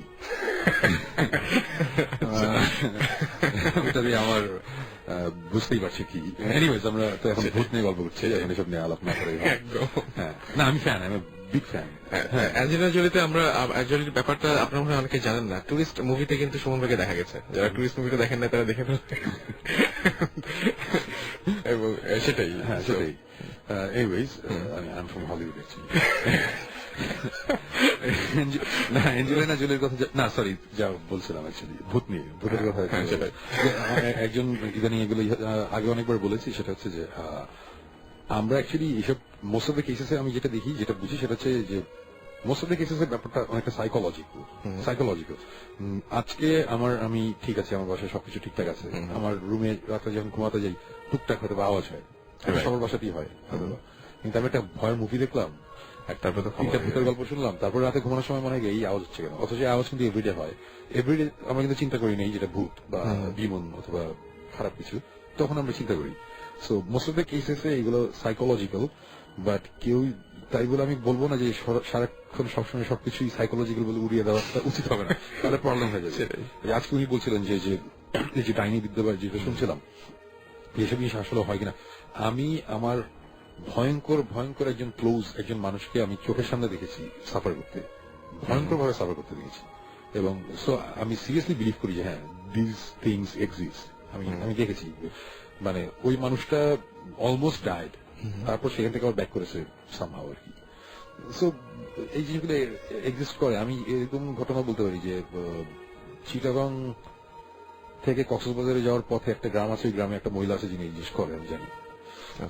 সো এই ধরনের ইনফরমেশন আমরা অনেক জায়গা থেকে পেয়েছি, এবং আমরা নিজে আমার চাক্ষুষ প্রমাণ আছে, আমি দেখেছি যে কি হচ্ছে না হচ্ছে। ইনফ্যাক্ট আমাদের এই যে স্টোরিটা আমরা এর আগেও বলেছি যে একটা লাস্ট এপিসোড যেটা হবে, যেটা নিয়ে আমরা অনেকদিন ধরে ইনভেস্টিগেট করছি, এবং ইনভেস্টিগেশনে লাস্টে আমরা যখন যাব ওইখানেও কিন্তু এই ধরনের ব্যাপার স্যাপার আছে। হ্যাঁ, যে কারণে মানুষজন অনেকেই আমাদের বলছে যে তোমরা যাও না, গেলে তোমাদের প্রবলেম হবে, তোমাদের অনেক ধরনের সমস্যা হয়, এই হয় ওই হয়। এবং অনেক ঘটনা জানেন, মানে অনেকে মানে তাদের শোনা আছে বা তারা শুনেছেন কোন জায়গা থেকে বা জেনেছেন কোন জায়গা থেকে বা ঘটেছে, এরকম আছে। এবং তারা এমন ভাবেও লিখেছেন যে আমরা কিন্তু জানি। সো সুমন ভাই, মানে কিছু ইমেল আছে এরকম যে প্রথমে একটা এক্সপিরিয়েন্স শেয়ার করেছে বা ভূত এফএম নিয়ে ভালো কিছু বলেছে, তারপর সেই লাস্ট পার্টটা সুমন ভাইয়ের জন্য এটা তাকে মানে জানিয়ে দেওয়া হোক। সো আমি রিকোয়েস্ট করে একদম সবার কনসার্নের জন্য, মানে ব্যাপারটা হচ্ছে কি যে আমরা ওইটা নিয়ে ঘাটাঘাটি করছি অনেকদিন। আমরা এখন অনেক কিছু জানি, মানে আমরা যদি মনে করি যে না এই জিনিস আমরা হ্যান্ডেল করতে পারবো না, তাহলে ডেফিনেটলি আমরা যাবো না, সেটাই। বাট আমরা যদি মনে করি এই জিনিস আমরা হ্যান্ডেল করতে পারবো, hopefully we will handle it very, মানে এটা একটা বিশাল ব্যাপার। হোপফুলি আমরা পারবো, আমরা মোস্ট প্রবলি এখানে যাবো। কিন্তু যদি আমরা মনে করি যে না এটা আমাদের হাতের বাইরে, এটা আউট অফ আওয়ার লিগ, তাহলে ডেফিনেটলি আমরা 10 বার চিন্তা করবো এখানে যাওয়ার আগে, যাওয়া ঠিক হবে কিনা। হ্যাঁ, যাওয়ার আগে। বিকজ আর ওই ভৌতিস্ট কবে আসবে এগুলো নিয়ে একটা কথা হচ্ছে। ব্যাপারটা হয়েছে যে আমাদের তো ইচ্ছে ছিল খুব শীঘ্রই ঘুরতে দেওয়া, বাট ফ্র্যাঙ্কলি স্পিকিং আমার মনে হয় না মেয়ের মিডের আগে, হয়তো মেয়ের 3rd উইক বা 4th উইকে হয়তো বা আসবে। বিকজ আমাদের এখানে সবচেয়ে বড় সমস্যাটা যেটা হয়ে গেছে যে আমরা যে নাটকগুলো বানাচ্ছি এগুলো আমরা জাস্ট কোনো মতে একটা 18 মিনিটের নাটক বানানো আমরা এইভাবে করছি না। আমরা এটার পিছনে অনেক বেশি সময়, এফোর্ট, টাকা পয়সা সবকিছু দিচ্ছি। আমরা চাচ্ছি যে এই নাটক পার্টটা অ্যাটলিস্ট দেখে যেতে মানুষজন যাতে মনে করে যে হ্যাঁ এটা একটা হলিউডিশ অথবা জাপানিজ হরর টাইপের, ওই টাইপের আমরা একটা ফিল দেওয়ার চেষ্টা করছি। সেটাই ফিল দেওয়ার চেষ্টা করছি। সো এই কারণে আমাদের একটু দেরি হচ্ছে। বাট আমি এতটুকু বলবো যে এই যে সবাই যে এত কষ্ট করে এত মাস ধরে ওয়েট করছে, ইটস ওয়ার্থ ইট আমার মনে হয়। একটু ওয়েট করা ভালো। আমরা চাচ্ছি যে যখন আমরা অন এয়ারে আসবো তখন সবাই দেখে যেতে বলে যে না এইটা একটা আউট অফ দ্য বক্স, একটা অন্যরকম জিনিস হয়েছে। আমরা তো খালি ইনভেস্টিগেশনের পার্ট দেখাচ্ছি না, নট দ্যাট যেটা জাস্ট গোস্ট হান্টার্স অথবা জাস্ট এই যে গোস্ট আর কি কি জানি আছে ওই যে আচ্ছা, এই যে ইদানিং তো আরো অনেক কিছু শুরু হয়েছে।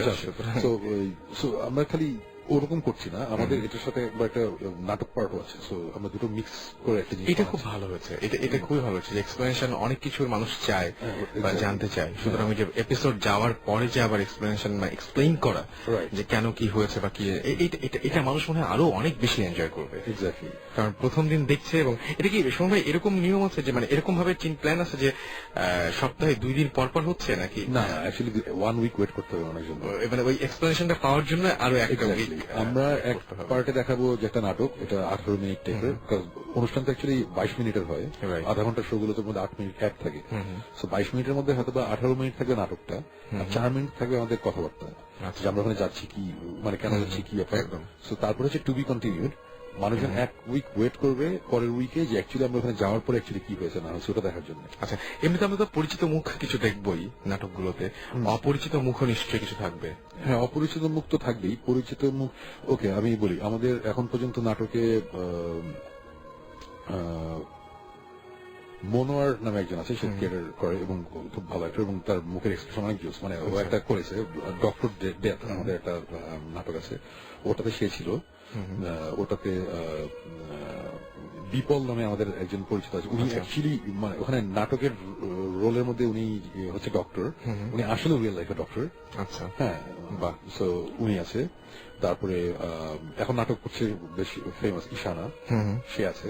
আচ্ছা, তারপরে আরেকটা নাটকের মধ্যে আছে ইরেশ জাকের, সবাই চিনে।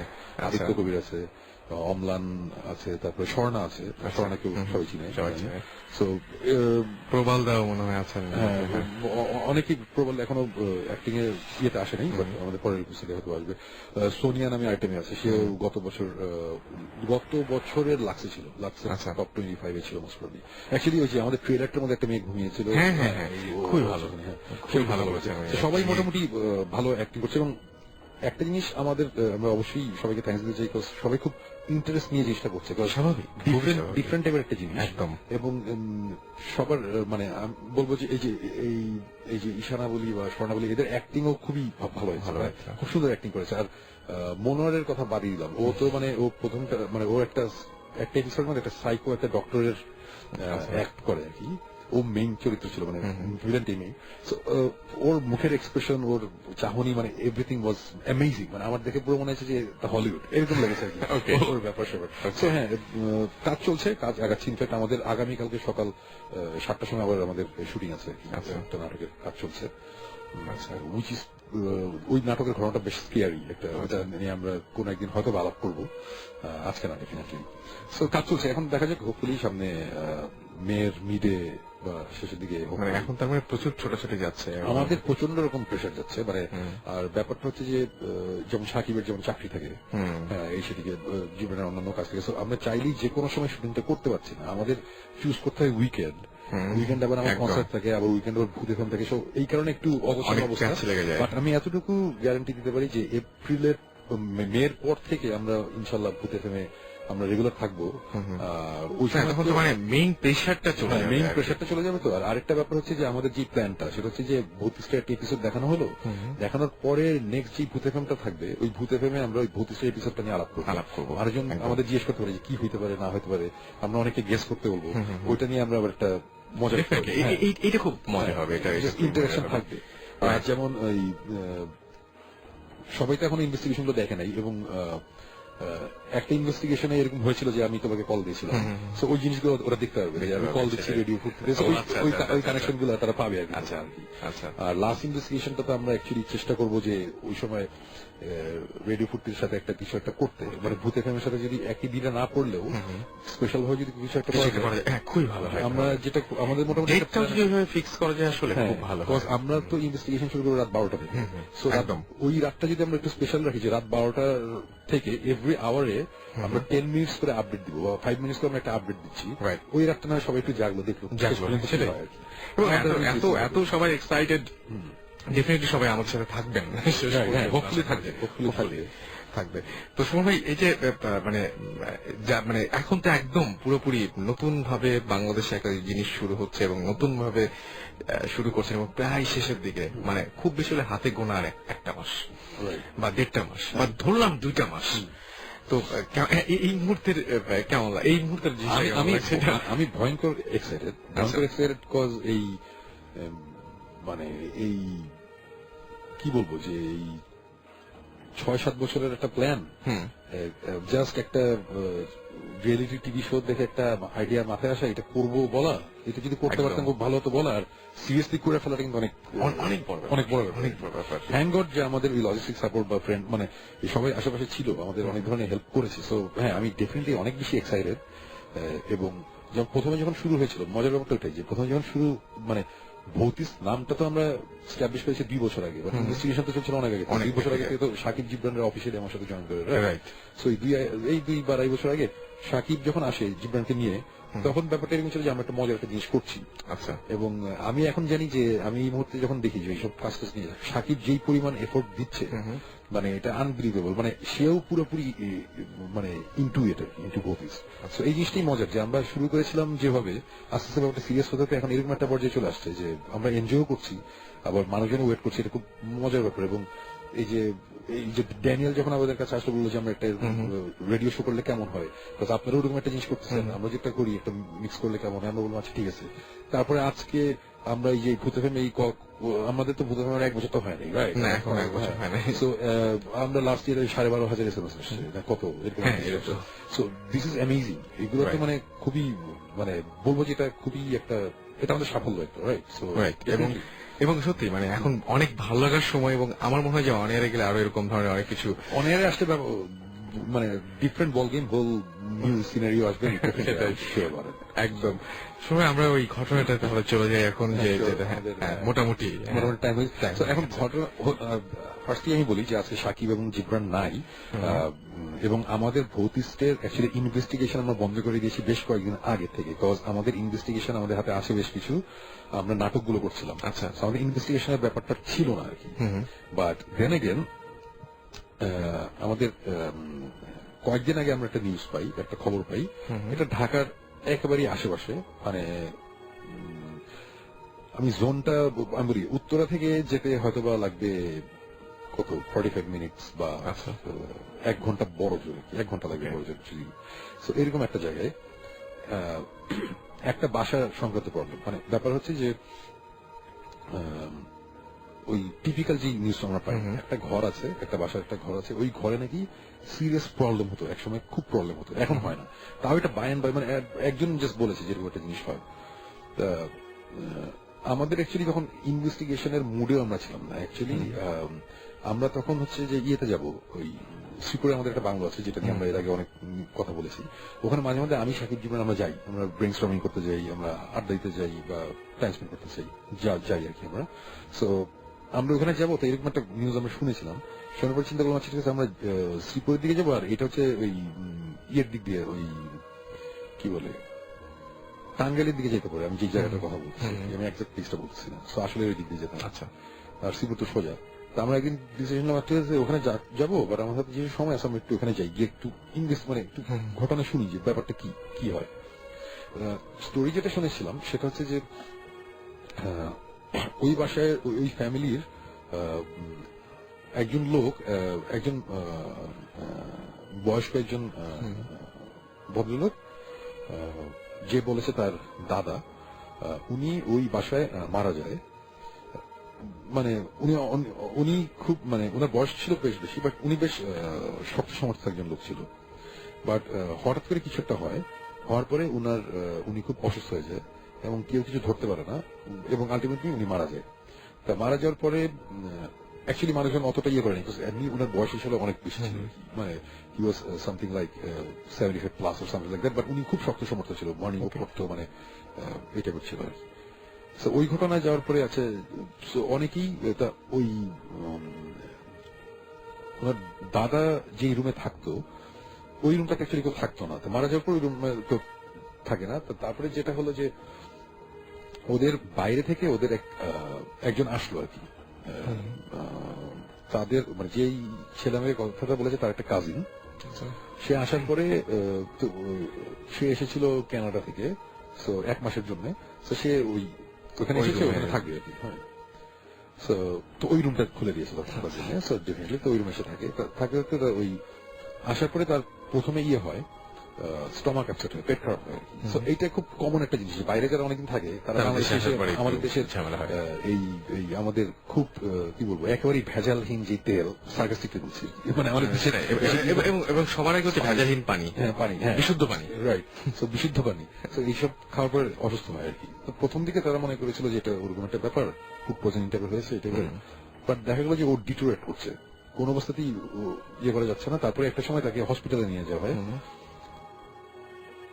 মজার ব্যাপার হচ্ছে যে হসপিটালে যাওয়ার 2-3 দিনের মধ্যে সে পুরোপুরি সুস্থ হয়ে যায়। হ্যাঁ, পুরোপুরি সুস্থ হয়ে যায়। আবার বাসায় আসে, সবকিছু ঠিকঠাক। বাসায় আসার 3 দিনের মধ্যে সে আবার অসুস্থ হয়ে যায়। হ্যাঁ, তখন তারা বলে যে ঠিক মতো বোধহয় ট্রিটমেন্ট বোধহয় ঠিক মতো হয়নি, বাট ওই সব জিনিসপত্র শুরু হচ্ছে, বাসার খাবার, বাসার পানি, কিন্তু কারোর তো কিছু হচ্ছে না। ওর তো এতদিন এটা হওয়ার কথা না। অসুস্থ হয়, মজার ব্যাপার, হসপিটালে যায়, আবার 2 দিন পর ব্যাক করে সুস্থ, তার কিছু না।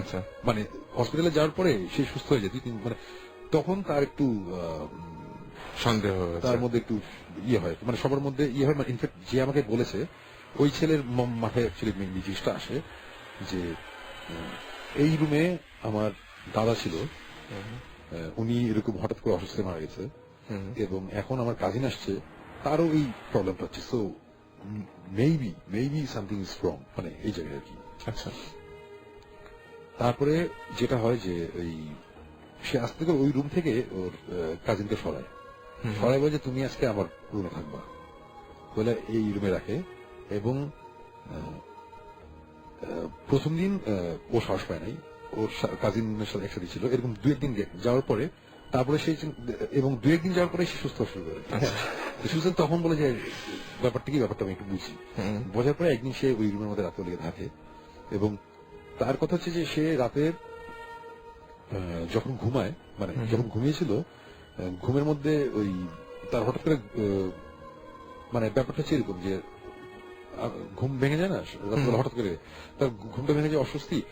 তার হঠাৎ করে মনে হয় কি যে তার ঠিক মাথার এখানে কেউ একজন আছে, মানে বসা, মানে বালিশের পাশে মাথার এখানে কেউ একজন বসে আছে, মানে জাস্ট এ ফিলিং, নট যে সে তাকিয়েছে। সে তখন তার একটু তখন ভয় লাগা শুরু করে, সে আস্তে আস্তে ডান দিকে তাকায় কেউ নাই, মানে কেউ নেই। সে বলে আচ্ছা ঠিক আছে, এটা কোনো ব্যাপার না।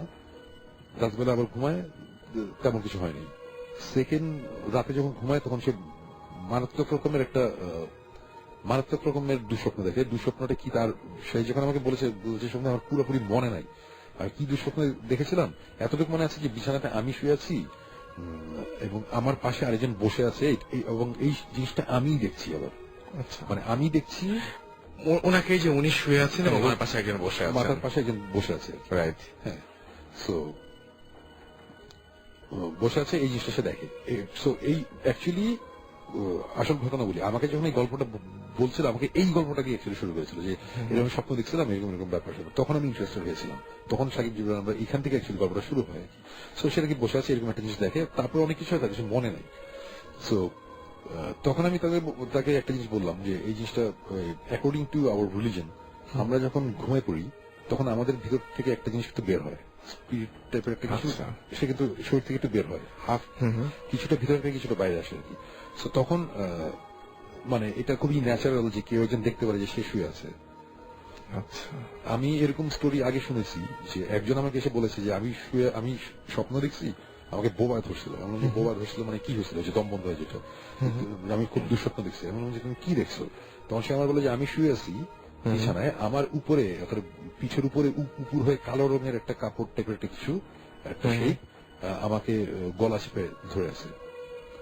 আমার যখন এই কথা বলছে আমি সাথে সাথে তখন বলছি যে তুমি রাতে সুরা করে ঘুমাবা, তুমি যেগুলো অ্যাভয়েড করো, এই টাইপের জিনিস যদি কখনো দেখো এটা অ্যাভয়েড করতে হবে। কজ মোস্ট লাইকলি এটা হতেই পারে যে তুমি তখন হচ্ছে ঘুমের মধ্যে তোমার স্পিড একটু বাইরে এবং দেখছে যে ইভিল টাইপের একটা কিছু তোমাকে গলা চেপে ধরছে, এই কারণে তোমার ওই জিনিসটা হয়েছে। Maybe it's not a dream, maybe it's not a dream, হ্যাঁ, maybe you saw the real thing.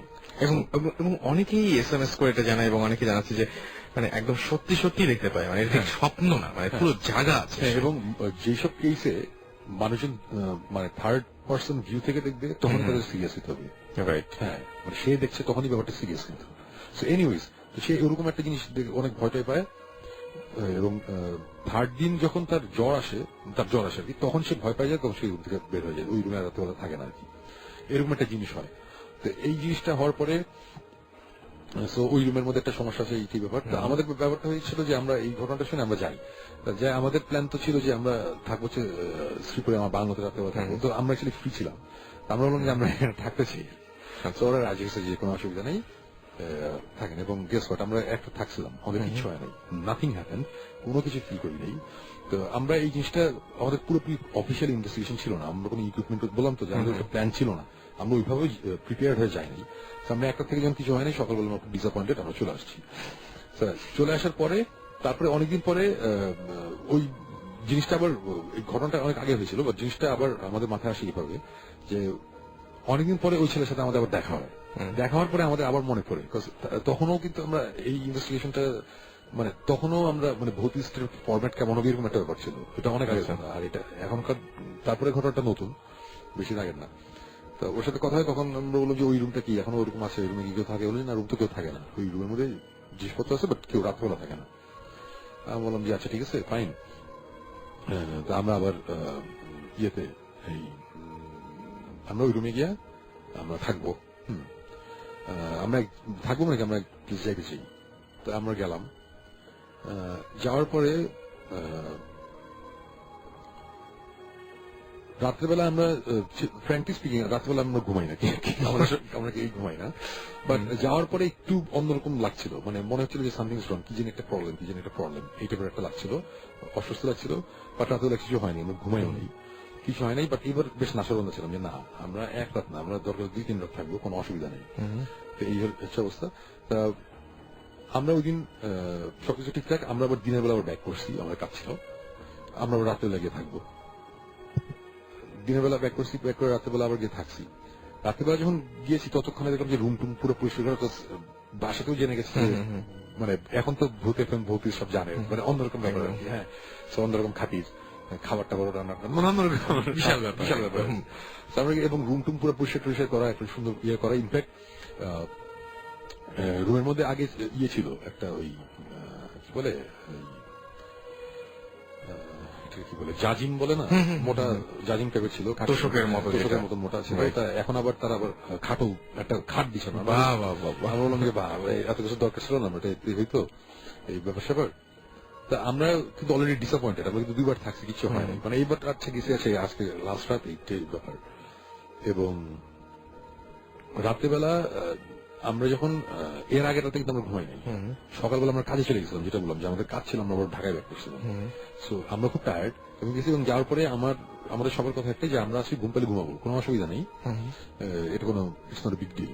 মানে জিনিসপত্র তো ফিল করে বা অসুস্থ হবে, কিছু একটা হবে, ওটা তো রাতের জন্য জেগে থাকতে হবে।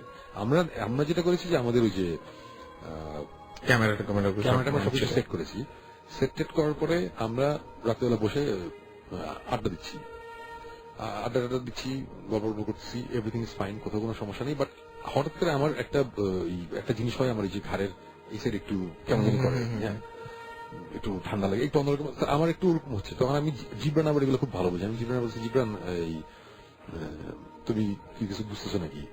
জীবন বলে যে শুনবে আমারও লাগতেছে, বাট আমাদের দুজনের মধ্যেই না তখন কাজ করতেছে ব্যাপারটা এরকম যে এটা তো সাইকোলজিক্যাল, আমরা তো 2 বার ফ্লপ মারছি, এবার নিশ্চয়ই আমরা চাচ্ছি যে একটা কিছু হোক, so আমাদের সাইকোলজিক্যাল এই জিনিসটা হইতেছে। তো আমরা এগুলো নিয়ে ওয়েট করে দিচ্ছি। শাকিব ততক্ষণ ঘুমিয়ে গেছে, সে প্রচন্ড টায়ার্ড ছিল, তার ইস্যু থেকে খুব দৌড়াদৌড়ি ছিল আর কি কাজে। তো ফাইন, আমরা সবাই ঘুমাবো, এরকম একটা সিচুয়েশন। একটা সময় সকাল মানে কি তখন বোধহয় রাত 4টা কিছু একটা বাজে, তো ততক্ষণ আমি ঘুমিয়ে গেছি, জীবনও ঘুমিয়ে গেছে, আমিও তখন মানে ঘুমাইতে চলে গেছিল কিছু। বাট আমার ঘুম ভাঙছে এবং গেস হোয়াট, ওই যে বোবা ধরলে যেরকম হয় ওই ধরনের একটা মানে প্রচন্ড ভয় আমার ঘুমিয়ে গেছে, মানে আমার দমটম বন্ধ হয়ে গেছিল আর কি, মানে যেটা হয় আর কি। ওঠার পর আমি উঠছি, ওঠার পর মানে পুরো ঘামটাম ছুটে গেছে, মানে বেশ বেশ ভয় পেয়েছি আর কি, সোজা কথা। তো তখন আমি যখন ভয় পেয়েছি, আমি তখন মানে ফার্স্টে তো কিছুক্ষণ লাগছে যে আমার একটু নর্মাল হতে যাচ্ছে, ঠিক আছে, আমি নর্মাল হওয়ার পরে আমার মনে হচ্ছে যাচ্ছে ঠিক আছে, ভয় পেয়েছি এটা কিছু না, এটা বোবা ধরছিল যে জিনিসটা হয়, হয়তো বা ওই যে খিচুড়ি খাইছিলাম, মানে কিছু হয়তো বা বদ হয়েছে, মানে অনেক সময় এইসব কারণে শরীর খারাপ থাকলে মানে জিনিসগুলো বুকে গ্যাস্ট্রিক ফর্ম গুলো প্রেশার দিলে তখন খারাপ লাগে আর কি। সুইটা বসে আছে, কোনো অসুবিধা নেই, কিছু নেই। এবং স্টোরিটা তারপর খুব ধুম করে শেষ হয় আর কি। আমাদের ওই রাতে কিছু হয় নাই। তো ওই রাতে যখন কিছু হয় নাই, আমরা মানে ফ্লপ মারতে দিয়েছি যে আচ্ছা ঠিক আছে, এটা আসলে কিছু না, কিছু হবে না। বাট এই লাস্ট রাতটাতে আমাদের একটু ইয়ে লাগছিল। এই করতে করতে হঠাৎ করে সাকিব হঠাৎ করে একটা জিনিস বললো যে শোন ভাই, আমরা তো এখানে সবকিছু সেট করছি, এইটাই করছি, আমরা তো এই ইলেকট্রোম্যাগনেটিক ফিল্ড দিয়ে তো আমি আগের দিনও টেস্ট করছি, আমরা কিন্তু এই জিনিসটা আজকে করিনি, যেহেতু আজকে রাতে প্রবলেম হয়েছিল আমরা কিন্তু আজকে করিনি। আমি তখন বললাম হ্যাঁ, এটা আমাদের ভুল ছিল, বিকজ আমরা এভরি নাইট এক জায়গায় গিয়ে ইলেকট্রোম্যাগনেটিক ফিল্ড দিয়ে আমরা ইয়ে করি যে ম্যাগনেটিক ফিল্ড ঠিক আছে নাকি, সেটা আমরা করিনি, বিকজ গতকালকে রাতে করতেই, বিকজ ক্যামেরা ট্যামেরা সব আগের মতনই সেট করা, নতুন করে তো কিছু করিনি না, বিকজ কোনো আওয়াজও হয়নি, কোনো কিছু ফিলও করিনি, সব করাও হয়নি।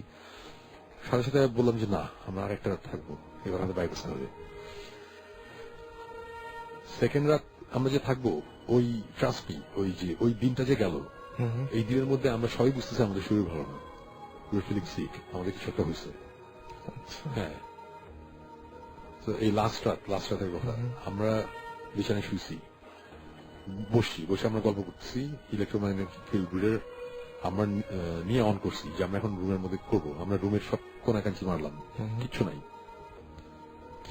নাই। আমরা এই একটা জাজিম বিছানা ছিল এক জায়গায়, হ্যাঁ, এখন তো ওখানে জাজিম নেই, ওখানে একটা খাট আছে, আমরা খাটের নিচে ধরলাম, ইলেকট্রোম্যাগনেটিক ফিল্ড স্পাইক মারলো একটা। ও মাই গড, আচ্ছা ঠিক আছে, খাটের নিচে স্পাইক, খাটের নিচে কিচ্ছু নাই, মিলেই আসে, অন্য কোথাও আসে না। আমরা ধরতেই পারছি না যে প্রবলেমটা কোথায়। খুব ধুম করে কিন্তু আমাদের এটা শেষ হয়, আমি একটু ধুম করে শেষ করে দেবো। সাথে সাথে মাথার মধ্যে একটা জিনিস কাজ করছে, আমি তখন জিব্রানে বললাম, জিব্রান খাটে ধরো, এন্ড গেস হোয়াট, খাটে ইলেকট্রোম্যাগনেটিক ফিল্ড লাফালাফি করতেছে। তার মানে খাটের প্রবলেম ইজ দ্য বেড, জাজিম না বেড, বিকজ আমরা যদি দুইবার আসলাম তখন জাজিম ছিল, বেড ছিল না, কোনো প্রবলেম হয়নি। ও ধরতে পারছো ব্যাপারটা?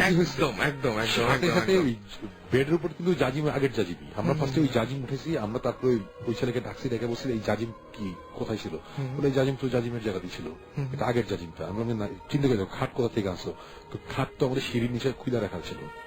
আমি তখন বললাম তোমার কাজিন যখন অসুস্থ ছিল তখন খাট ছিল, বলে যে হ্যাঁ, আমরা তোমার দাদা এই খাটে মারা গেছে। ও আচ্ছা, গেস হোয়াট, জাজিম কেস না।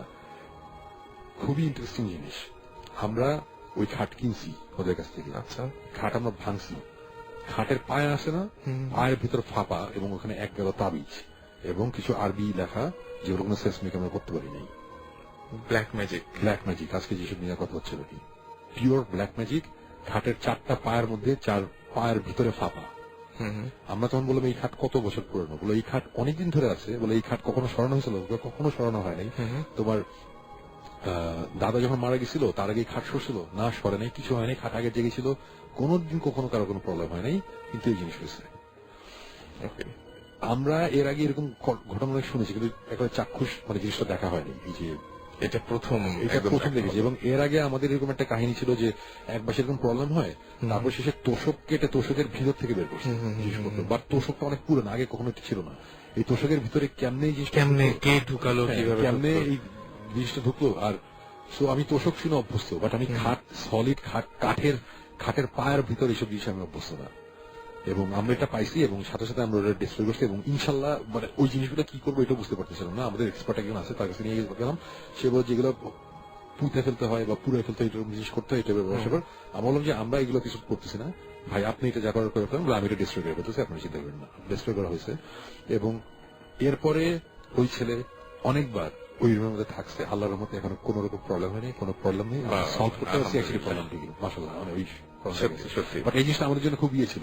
আর গল্পটার ব্যাপারটা হচ্ছে কি যে ওই এই যে বোবায় ধরা, ভয় পাওয়া, এই জিনিসগুলো তো অ্যাকচুয়ালি মুখে বললে না মানুষজন বুঝতে পারে না কত হরিফাইং ছিল আমাদের জন্য। মানে যখন আমরা ফিল করি তখন কিন্তু অ্যাকচুয়ালি আমরা বুঝি যখন এটা হয়, প্রচন্ড হরিফাইং একটা ব্যাপার ছিল, মানে ঘাম টাম ছিটে আসার মতন একটা অবস্থা ছিল, বাট এটা বুঝতে পারিনি। বাট ইন্টারেস্টিং ব্যাপার ছিল এইটাই যে আমরা এতদিন 4 বার আমরা একবারের জন্য আমাদের মাথায় আসে এই যে এই রুমের মধ্যে যে একটা যে চেঞ্জ হয়ে যে ঢুকছে, এগুলো মাথায় আসতেছিল না, মানে খুবই ইয়ে লাগছে এই ব্যাপারটা খুবই এবং এবং সত্যি হুট করেই শেষ হয়ে যায় জিনিসটা। এবং আমরা যেমন ওই যে এই কাগজ পাইছি, কাগজ পাইছি এবং পাথর পাইছি। পাথরও আমরা আগে কখনো এটা আমার সম্বন্ধে কোনো আইডিয়া নেই যে পাথর কেন সেটাই। কিছু পাথর পাইছি, পাথর সম্বন্ধে আমার তেমন কোনো আইডিয়া নেই। এটা বেশ ইন্টারেস্টিং ব্যাপার ছিল, পাথরটা কি মানে ওই খাটের পায়ের মধ্যে থেকে ওটার ভিতরেই পুঁতি টাইপের আচ্ছা হতে পারছি। That was kind of weird. এবং আমরা একটা পাথরের ঘটনা শুনেছিলাম এরকম যে মাথার নিচে, বালিশের নিচে এক লোক রেগুলার তার বালিশের নিচে পাথর পেত এবং পাথরগুলো তার কাছে আছে এবং এগুলো কোথেকে আসছে, কিভাবে আসছে না আসছে সে জানে না। ও বাই দ্য ওয়ে, আরেকটা জিনিস ক্লিয়ার করা হয়নি, এটা খুব ইন্টারেস্টিং ছিল। আমরা খাটের পায়াটা ভাঙছি, মানে খাটটা যখন আমরা যা যা করার যা যা করছি, করার পরে আমরা কিন্তু পুরো খাটে যতবার আমরা ইলেকট্রোম্যাগনেটিক ফিল্ড মারছি আমরা কিন্তু কিছু পাইনি। ইনফ্যাক্ট ওই জিনিসগুলোর মধ্যে কিন্তু কিছু নাই। আচ্ছা, খাটটাতে যখন আমরা ধরছি তখন কিন্তু আমরা পাইছি, খাট যখন আমরা ডিসঅ্যাসেম্বল করছি আবার খুলছি, তারপরে কিন্তু আমরা কিছু পাইনি। এটা খুব আজব, মানে ওই যে তাবিজ টাবিজগুলো বেরোলো ওর মধ্যে না, ওর মধ্যে কোনো কিছু নাই। এটা খুব ইন্টারেস্টিং, এটা বলতে ভুলে গেছিলাম। তাহলে আরো ভয়াবহ জিনিস। এটা বুঝে, বাট ইলেকট্রোম্যাগনেটিক ফিল্ড আমি এরকম একজন মানুষকে চিনি যার কিনা যে একদিন আমার বাসায় আসছে, বাসায় এসে আমার বাসায় বসছে, আমি তার এই আমাদের গোস্ট হান্টিং ইকুইপমেন্ট দেখা ফাইজামি করতেছি, সে ফাইজামি করতে করতে হঠাৎ করে রিয়েলাইজ করলাম ওর বাম হাঁটুতে ইয়ে হচ্ছে, স্পাইক মারছে। আমি বললাম কি ব্যাপার তোমার, আমি তো জানি না, আমি দেই ও করতে করতে বাম হাঁটুতে মারছে এবং প্রত্যেকবার আমি বললাম তুই হাইটেই সেরে বলে বসে বাম হাঁটুতে মারছে। আচ্ছা, এটা আমাদের কাছে, এটা কখন কিসের জন্য করে আমরা এটা জানি না, বাট এটা একটা জাস্ট অ্যান আইডিয়া যে যখন রুমের মধ্যে ইলেকট্রোম্যাগনেটিক ফিল্ড চেঞ্জ হয় তখন অনেক কিছু হতে পারে, সাইন্টিফিক ব্যাপার। এবং এটা মিলেছে, এবারে সেটা মিলেছে এবং খাটটা ভেঙে তো আলটিমেটলি কোনো মানে কিছু, তখন আমি কিছু পাইনি। সো এটা হইতে পারে যে এই তাবিজ এইসবের জন্য স্পিরিট বলি বা যাই বলি, খারাপ একটা কিছু ওখানে তখন ছিল, ঠিক যখন আমরা জিনিসটা ডিস্ট্রয় করছি তখন এটা চলে গেছে। এই কারণে হয়তো আমরা রিডারে কিছু আসে নাই, এটা হতেই পারে। তো আমার কাছে ক্লিয়ার না, এটাই হচ্ছে আমার মানে এটা যে বলে ফেলাইলাম আমি শিওর সাকিব এটা নিয়ে ছিল কেন বললেন, বাট আজকে সাকিব নাই। তো আমরা মনে হয় যে একদম শেষ চলে আসছি। তো আমরা কি শেষ করবো নাকি আরেকটা আছে? আর কিছু নাই, আমি যতটুকু বলার বলেছি অনেক বলে ফেলছি, বলার কথা ছিল না। তো যাই হোক, আমরা শেষ করছি আজকে এখানেই। এবং আপনারা যারা এতক্ষণ আমাদের সঙ্গে ছিলেন, SMS পাঠিয়েছেন আমাদেরকে, তাদেরকে অসংখ্য অসংখ্য ধন্যবাদ এতক্ষণ পর্যন্ত আমাদের সঙ্গে থাকার জন্য। এবং আমরা বলি যে আমাদেরকে ইমেল করার নিয়মটি হচ্ছে শাউট লিখে, আর আমি আবার SMS করার নিয়মটি বলছি, আর ভূত FM লিখবেন, BHOOT ভূত FM @radiofurti.fm এ ইচ্ছা করলে আপনি ইমেল পাঠাতে পারেন আপনার নাম, ঠিকানা এবং ফোন নাম্বার সহ। অবশ্যই কোনো ভৌতিক ফোন নাম্বার না, একেবারে যে ফোন নাম্বারটা আপনার কাজ করে সেই ফোন নাম্বারটাই, এবং সেই ফোন নাম্বারের মাধ্যমে আপনি চলে আসতে পারবেন আমাদের স্টুডিওতে এবং লাইভ আমাদের সাথে জয়েন করতে পারবেন। আর আমরা প্রত্যেক সপ্তাহের মতো আগামী সপ্তাহেও ফিরে আসবো। আমরা